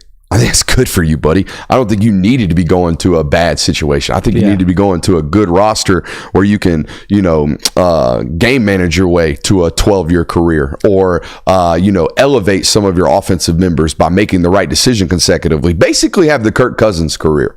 I think that's what Carson Beck's future should be. I don't think it should be, we hope he's Justin Herbert. I don't think he's that. Tate Ratledge next on the list. Tate Ratledge. I would go the highest ranked offensive lineman, a guy who hasn't declared yet. I don't think Dylan Fairchild's declared yet, has he? He has not. I would draft him above Tate right now, just from a NFL projection standpoint. But Tate put some good damn tape on over the last several years. I think Tate's going to be like a top 75 pick. I could see that. Going to be a top 80, top 75 pick. First 3 rounds. Are injuries a worry for him? Yeah, for sure. You're going to go through that, and you're going to see Liz. I think it was Liz Frank. When it was Frank against Clemson, didn't he break a foot in his bone? Or a bone in his foot? Yeah. So you have that. But I don't think he had a knee injury. The tightrope's not a concern. He had a knee injury. He sprained his MCL. Again, sprains aren't a concern. It's when you have surgery. Mm-hmm. How many surgeries do you have, and what are the surgeries? So I do think he's going to have some. This guy was banged up throughout his career, but I also think you get some brownie points for having played through a lot of that. Correct. He did play through a lot of that. So I think he's going to get some brownie points there. Who's next? Next is Arian Smith. 5th rounder. 4th rounder. Yeah. The speed's just too... the speed's too undeniable. You can't just deny the speed. Too undeniable, but I do think the league's getting a little scared off on some of these guys. I understand. I do think the league's getting scared off on some of these track guys that have a consistent problem catching the football. I say that, and then Xavier Worthy went 28th overall. You know what I mean? Yeah, but some of these guys get picked. Yeah, it's weird. But he ain't. I don't think he's Xavier Worthy. But Xavier Worthy also broke the 40 record. Correct. So this guy's going to run 4.3. Mm-hmm. He's going to go. He's going to go. So Nas Stackhouse next on the list. Bad D tackle class. I think. I don't think it's as deep as it normally is. No. But honestly, it's not deep anywhere. I'm going to go 4th rounder on Nas. Okay. Warren Brinson. 5th rounder on Warren. But that could be one of those things where an NFL team values Warren's athleticism and twitch a little bit more than they value the tape that Nas put on. You know what I'm saying? Like a Robert Beal over insert defensive lineman that played a bunch of snaps for Georgia. Robert Beal was an early 4th round or a late 3rd round draft pick by the 49ers because he's big and he's fast and he's athletic. Sure is. Jalen Walker next. He'll be a top 32 guy. First rounder? Yeah, he'll be a first rounder. I just don't know if there's enough guaranteed. We know this guy's going to be a good pro. He's going to be a 4-year start. He's going to live the length of his rookie contract. How many of those guys are available in this draft? It's not a lot. No. But that's why it goes back to the discussion we had earlier of like, there's a serious development problem in college football, and it's bleeding into the NFL, and the NFL's not happy about it. Absolutely. Like, you look all up and down these lists, it's like, this isn't really a good draft class. Honestly, I think that's why, like, Nolan, most people think Nolan was a first rounder because of what he ran in the 40. I think Nolan was a first round draft pick, not only because they knew the contract situation with Hassan Reddick, but they knew if I draft Nolan Smith, he's a starter. He's a serviceable player, and he's going to be for the length of his rookie contract, and there's just not that many of those available every year. Also, that's a big character draft as well. Fact. He's a ground rule double. No matter what, step up to the plate, hit the ground rule double. Don't swing for the fence and hit a 2-hopper to the shortstop. Hit the ground rule double.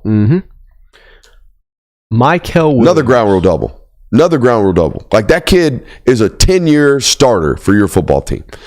I am so settled in on the Jadeveon Clowney comp that I can't get out of it. I think he's Jadeveon Clowney. Jadeveon Clowney never led the league in sacks. No. Jadeveon Clowney never was a $100 million guy because of what he did at getting after the quarterback. Jadeveon Clowney is going to play 12 years in the league, and he's going to be worth $180 million when it gets done because he was the best run defender for 10 years. And that's what this guy is to me. This guy is a first and second down superstar and a third down 8.5 sack a year guy. Yeah. Come on. And I mean, like, no one's hyping him up as, like, I think we forget how much hype Jadeveon Clowney had coming into that year when he was drafted by Houston. Like, people were saying he's going to make Houston better. They're going to be unstoppable, him and J.J. Watt, and he never really panned out as a pass rusher. People aren't labeling Michael as the same type of thing. Like, he's going to be a very, very solid run stopper, and he's kind of a bonus in the pass. The body style and the type he has is perfect for the NFL. That's where I think he's getting the first-round hype from. Absolutely. Last one is Malachi Starks. Top 25? Top 20? I don't know. He's the first safety taken off the board. In every one? Yeah, basically every single one. But here's the thing about me, like, the safety position in the first round is kind of safe, like the game changers. Yeah. Like the Kyle Hamiltons of the world, where it's like, holy shit, this guy elevates your defense immediately. I don't know if scouts are going to view Malachi as that. Not that he's not a bad player. He's another one of these 10-year starters in the NFL. Like, I mean, and you look at what Tyke Smith has done and what Javon Bullard has done, like, the safety room at Georgia clearly produces, but I don't think people look at him and go at the 15 to 25 spot and say, like, that's someone we need to have right now in the first round. Yeah. Like, and that goes without saying, like, if Malachi's not first round, there isn't a single safety that is. Yeah. I do think that if you look at it on TV copies this year, you thought Malachi Starks had a down year, or at least didn't have the year that you thought he was going to have. And when I watched it, I was like, well, yeah, they asked him to play a whole hell of a lot more star than I think anybody ever I mean, when you get put predicted. You get put more positions to be vulnerable. Yeah, when you're a man coverage guy instead of being a cover two and just roam the field, like, you're going to have a lot of those issues. And do you think to the layman that might have decreased his stock, but to the NFL that might have increased his stock, because now we're talking about positional versatility, confirmed positional versatility. Absolutely. I think that's a benefit. I think that's why Javon Bullard went so high. Yeah. Well, Javon does something that I worry about Malachi. Javon is an incredible tackler. Javon's a dog. Javon is and I'm not saying Malachi's not, but Javon is a dog. But I think one consistent thing, like, show me the big hit on Malachi Starks' career tape. He didn't have it. He doesn't. He's a consistent tackler, though. Consistent open field tackler, but not like some dominant run support safety. No. You know? And maybe they don't need that in the league anymore. Everybody's running too high anyways. So he'll cover a bunch of ground. He'll impact the ball. He's going to be a first rounder. I just do think there are some, like... Let's also be fair, like... There's not a lot of Sean Taylors and Ed Reeds in the NFL. No, they don't exist anymore. Those guys have gotten penalties into oblivion and suspended and fined. So it's like, Kyle even like Hamilton be sticking. He sticks, yeah. But like, Kyle Hamilton isn't what Malachi Starks is. You're right. All right, who's next? That's all. That's all. That's all the declarations we have for now. There will be more as the week goes on, though. I would imagine. Where's the Dan Jackson NFL declaration edit? It'll be there. He ain't got no more years, right? No. He's been there since 2019. Damn good dog. Probably the damnedest of good dogs, dude. Position pass fail? Let's do it. I like this. So here's how we're doing this. I think grade reports are too soft. You were either good enough and it's okay, or you were not good enough and you failed the mission. You either passed or you failed.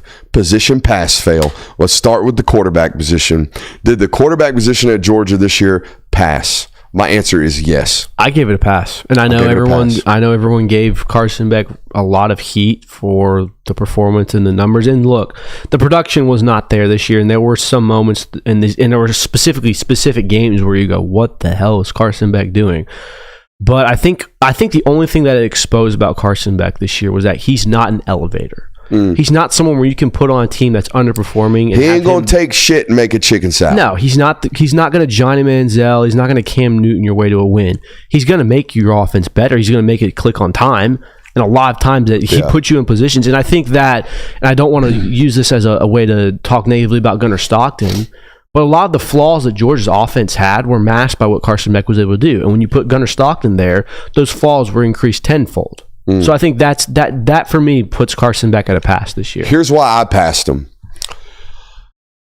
You led the nation in drops. You led Division I football in drops. You didn't have a first, second, or third teamer at wide receiver or tight end or running back. And you threw for 4,200 yards. You led the SEC in attempts, I'm pretty sure, this year at one point. How is that not a pass for the quarterback? How do you leave thinking that the quarterback played poorly if that's what I present you with? If I present you with absolute terrible weaponry that did not catch the football and he threw for 4,200 yards? Not bad. Not bad at all. On to the running back position. What do you think? Running backs, I give a pass. Yeah. I think that this was probably the more consistent room you had all year. I mean, other than a couple of missed blocks in pass pro and a couple of early drops in the season, Nate Frazier and Trevor Etienne were really, really good for you. Now, Nate Frazier had some inopportune fumbles. Trevor Etienne did have them in the Sugar Bowl, but those were typically the guys that you counted on most. Yeah. I'm going to give him a pass because, I mean, I don't think your offensive line and your wide receiver core and the threats of potentially passing the football ever gave this running game an opportunity to be explosive. And apart from that last game, I never felt like Etienne left yards on the field. He left yards on the field a bit in that Sugar Bowl on some of those screen passes. But apart from that, I felt like they played really, really well. I thought you had bright spots in Cash Jones on third down, and obviously Nate Frazier's a true freshman. But you're in a position right now at running back where you either have to retain or rebuild.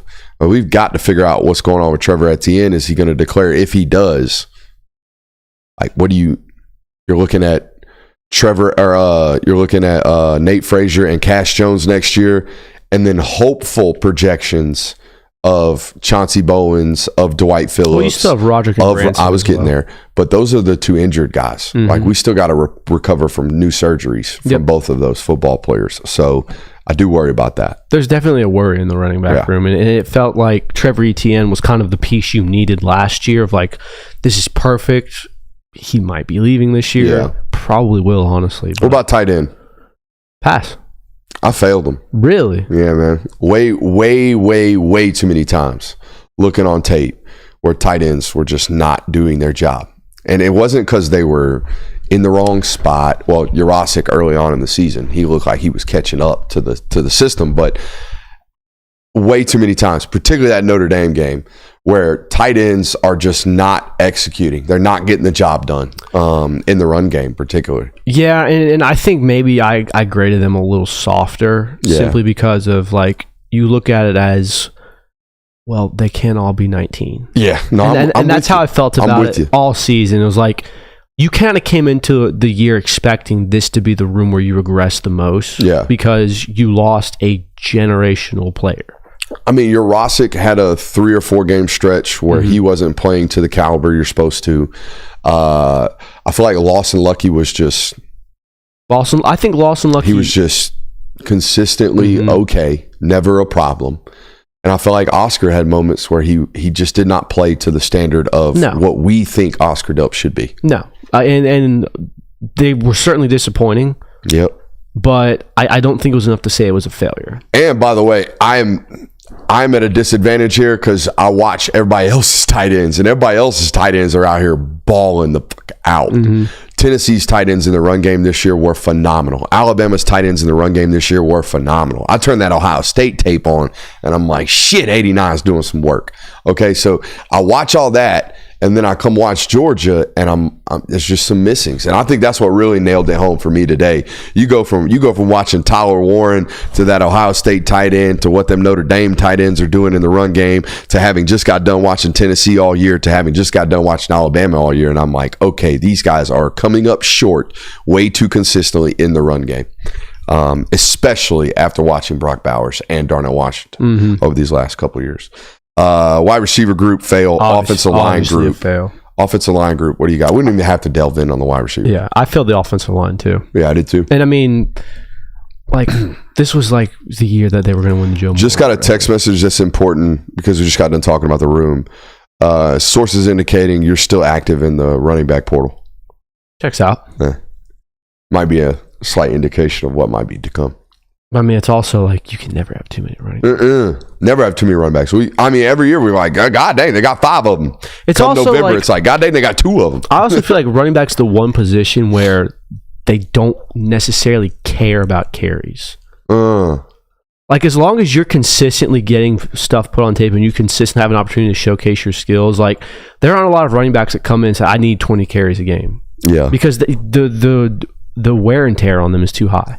Yeah. Like, a receiver can catch 40 balls a game and be relatively okay. Like, 20 carries for a running back is a very physical game. So, but no, going back to what you were saying, I failed the offensive line. Like, fair. There were a bunch of times this year where it's like, why can't Georgia run the football? There were a bunch of times this year where Carson Beck, the edges were not sealed at all. The tackle play was a far disappointment. And then you look back and you think of the start of the 2024 year, like, this was going to be the year where they're finally going to win the Joe Moore Award.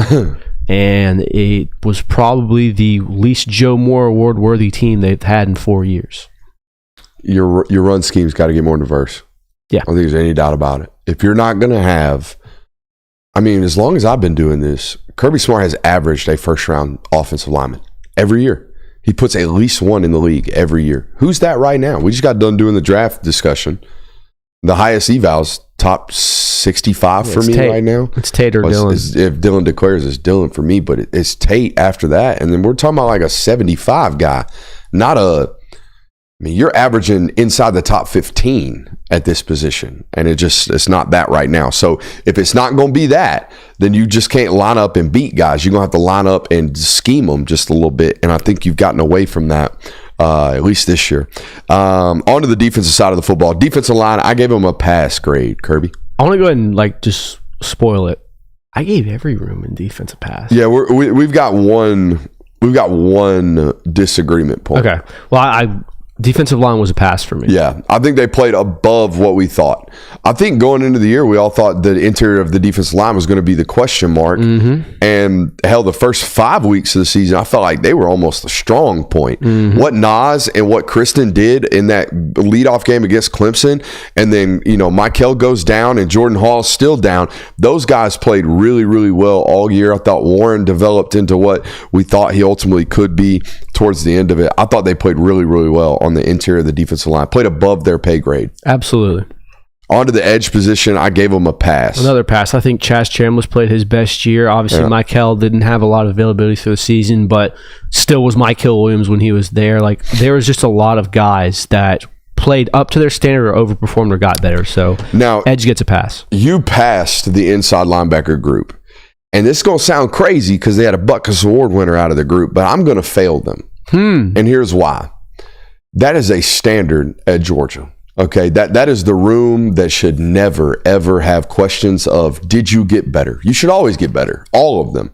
It's too highly competitive of a room. It's too talented of a room. It's too well coached of a room. They should always get better. I don't think to a man we could sit here and say that C.J. Allen made leaps and bounds this year. I think he played good football. I don't think he played what we thought he was going to play. I don't think Raylan Wilson played the level of football that we expected him to play this year. I think Smile played great. I think Jalen played great. But I think there are some areas of that room that didn't blossom like we thought they would. Therefore, I gave them a fail because the grade is the grade. Like the expectation at Georgia is that your inside linebackers should be the heart and soul of your defense. And this year, I did not feel like they were that. So I agree with that. I think that a lot of that stems, and obviously, Butkus Award winner Jalen Walker, pass. Yeah. Smile Munden, when he was healthy, was a very, very, very, very good linebacker. I'm a product of my own expectations for CJ and Raylan, and I know that. And here's what I'll say about that. I think as the Georgia fan base as a whole puts unfair expectations on these linebackers. And here's why I'll say this. We watched C.J. Allen for 6 or 7 games his freshman year look really, really good. And then the spring game for me. And then we go, Roquan Smith. Yeah. Or guess what? Roquan Smith didn't really become Roquan Smith until 2017, and that was his third year in the program. Nakobe Dean wasn't really Nakobe Dean until his third year in the program. Channing Tindall, Quay Walker, all these guys that are labeled as, the great Georgia linebackers of standard. Name me a linebacker in that list where for 3 years they came in year one was like, that's a guy, and then for the 3 years, the entire way, he was that guy. I would push back. Nakobe played as a true freshman. Nakobe played as a true freshman. And was an impactful football player. Nakobe was not a Butkus Award winner as a true freshman. No, he did not walk in in and immediately was like, he's our Mike. And I think that's kind of where the fans fail the players, as CJ Allen maybe necessarily didn't get better. He certainly didn't get worse. He flashed again in times, like that Florida game he had. He played incredible. He played really well in the Clemson game, had a lot of open field tackles. So I don't want to say it was a failure simply because I think the expectations everyone puts on them is we have to see these players at their best, and they're not there yet. Like, you have a lot of young linebackers. And look, again, Jalen Walker, year 3, look what he did. Let's get done with this, and then I got something to address. Corner, pass, safeties, pass. Yep. Let's get to something. Ooh. I really want to do this shit with the Choochless boy wonder Aaron Murray, because we're running into way too many examples of people watching a guy throw a pretty ball and just assuming that you know that he's a great quarterback. Jaden Rashada may transfer to another school and do great. He may win a goddamn Heisman. He might. I'm not foreseeing it. I'm not. And he was the third quarterback in this mix for a reason. They watch these guys practice. You watch these guys throw footballs. There's a difference between playing football and playing consistently great quarterback in practice and throwing routes on air. I can throw routes on air. I can't play quarterback. Jaden Rashada throws a great ball. Jaden Rashada has playing experience. That's what I keep hearing. Jaden Rashada's got playing experience. Jaden Rashada's got playing experience. What is the playing experience? It's against mid-major football teams that he didn't excel against. It's a lot of 16 for 31 or 16 for 31 for 180 yards and a couple of interceptions and turnover-worthy plays and a couple of deep balls that look really good. He's a great thrower of the ball. I don't know if he's going to be a great quarterback. They found that out pretty quickly, I think. The guy was in Athens for 7 months and back in the portal. If he was available to be a competitive threat to win the job at the University of Georgia right now, he would probably still be in the room. You watch him throw routes on air, your coach tells you he's the 3 behind a true freshman, and you think you just let the next great quarterback walk out of the room. It's weird. Talking to Georgia fans about quarterback play is a brick wall. And it's been that way forever. And even if you do get... I don't want to single it on just Georgia fans because every fan base does that. That's fair. Every fan base does it. I think, honestly, every eval guy does it. It's a hard position to eval. That's why it's a boom and bust rate so much at the NFL level. But go ahead. And, it's fair because, I feel like we just deal with it the most, honestly, as covering Georgia the most. And honestly, the Georgia quarterback story has been kind of a turbulent one since Kirby Smart got there. Obviously, going back to with Justin Fields and then Stetson Bennett and the JT Daniels and now Carson Beck. People are calling for Brock Vandagriff last year. So it's... JT Killer 82 says Florida would disagree. They were going to pay him $13 million. And then guess what? He showed up on campus and they were like, hey, we ain't giving you that. So much so that we're willing to go to lawsuits and go to court against you. It is what it is. Again, I don't mean to make it an anti-Rashada thing because he could develop into a really, really good quarterback. He's got talent. It's just... y'all watch your coach make decisions at that position and you automatically assume he's made the wrong one when he's got far more information about it than you ever will have about that. All you have and all I have really is what we see on air, him throwing the ball. That's not enough. That's never going to be enough. You know what I just realized? What? We're 55 minutes in to this episode and we haven't even talked once about the Sugar Bowl. We're 55 minutes into the local hour. Yeah. Without talking Sugar Bowl, you want to talk sugar? We can. I spent a whole 35 minutes, what was that? Friday morning in here ripping on the Sugar Bowl. So yeah, if you got thoughts, we had it in the show notes and it's in the title, it's in the shows. So let's hit it. Basically, the way I boiled it down to, because we've had a lot of time to think about it. We came into the playoff bracket with Georgia thinking this is the ideal situation for them. You've got teams that you're all more talented than. You looked at those entire 4 teams, you said Georgia's more talented than every single one of them. And it turns out you played the wrong team Because a Georgia team that for 70% of the season, I would say, underperformed, played inconsistent, didn't look like yourself, went up against a team that thrived off inconsistencies of its opponent. Yeah. Notre Dame was never going to beat itself in that game. They were going to force you to beat them. And you could have. You had the opportunity to do so, but you shot yourself in the foot too many times. And I think that's why Notre Dame was the worst team you could have played in the bracket right now. If you would have played a Boise State or a Penn State or even a Texas maybe or an Arizona State, where these teams that will make their own mistakes, you would have probably had a better shot. Yeah. Obviously with Notre Dame, they were never going to open the door back up for you to get in. There was no Haynes King fumble with under 2 minutes left. There was no interception. There was no phantom play that opened the door back up for you. You had to open it yourself, and you never could. I think down-to-down, day-to-day professionalism was a little bit lacking on this roster this year. They lacked the execution and perfection to win a title. And I said this on our reaction show Friday when I got back home on 3 hours of sleep. I thought the 4th and 1s in that football game were an epitome of Georgia's 2024 shortcomings. You false start. I think it's Dylan Fairchild or maybe Tate Ratledge. Both of them false start on short yardage situations. 2 veterans, 2 guys that are staples on that offense that you expect to be leaders on that offense. They're lacking mental awareness in those situations. They're false starting in those situations. On the defensive side of the football, Smile Mondon, a football player who's been playing exceptional football the last 4 or 5 weeks since he's been healthy, basically since the Ole Miss game when he inserted himself, despite the fact that he wasn't 100% at that time. He jumps off sides and it gets an encroachment call on a 4th and 1. It was just those types of things. I think if you talk to anybody in the building right now, they'll tell you that that's where they were lacking. Sure, they were not the most talented team currently available in the playoff. I think that's obviously Ohio State. They're probably on par with talent level as Texas, but you have to execute at a high rate right now in these times of the years. And we said it week 3. We said the only consistent thing about this football team is that they're inconsistent. Mm-hmm. And we gave them the benefit of the doubt because for the last 3 years. They're Georgia. We just expected the last 3 years, they've righted the ship when it comes time to do so. I mean, even towards kickoff, it was like, yeah, but I mean, it's Georgia. Like it's Georgia and Notre Dame. These are the type of situations where Georgia rises and Notre Dame falls, and it was the opposite. I think the other problem is, and it was an offensive thing, is that you just had no weapons, man. You had no consistent weapons, couldn't create situation or separation.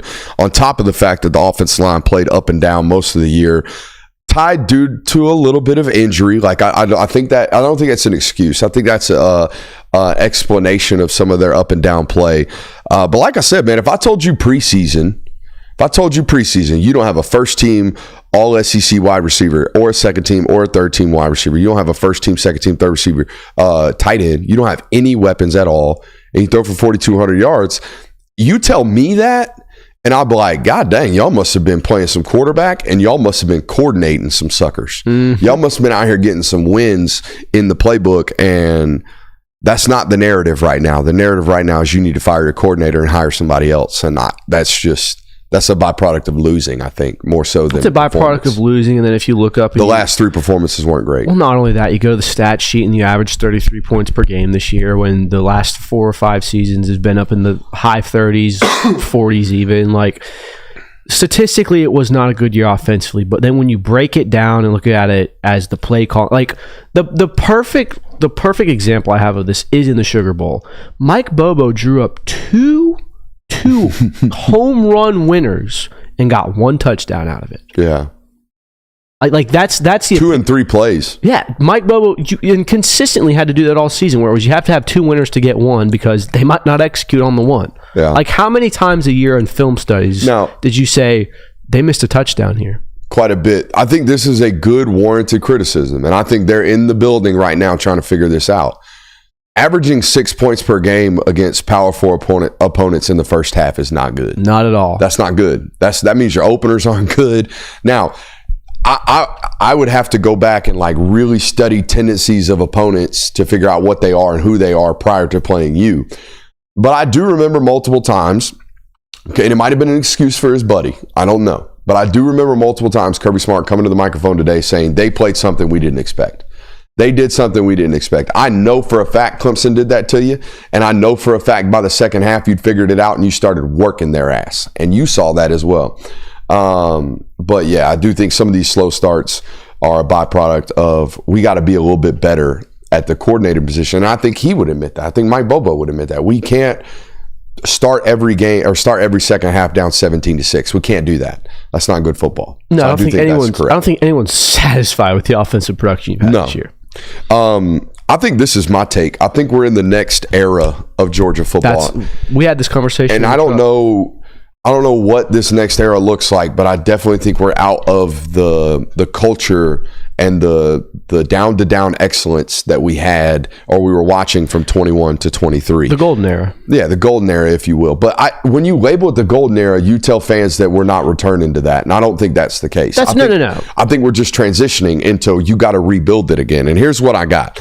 I got 2016 to 2020 as the building years, the like real setting the standard for down-to-down excellence that is required to play Georgia football.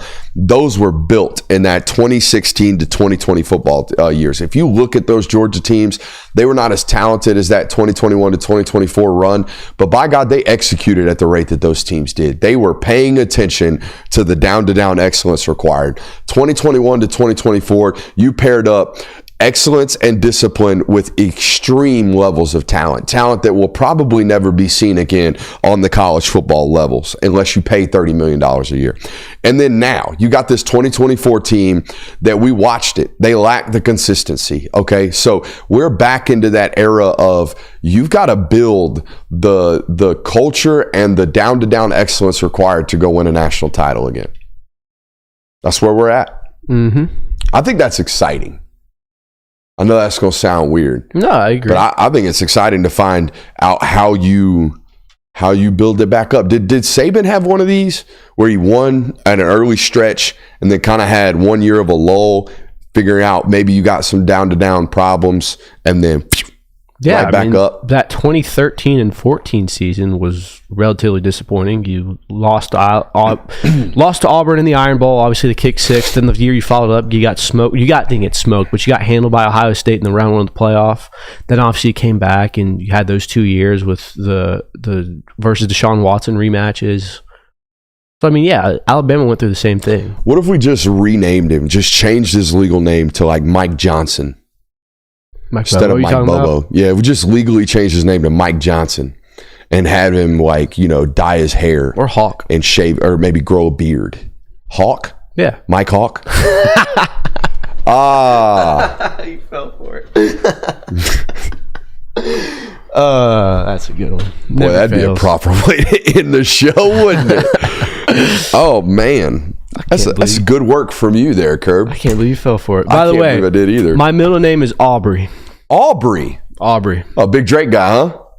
Well, I'm the second, so I was before. Ooh.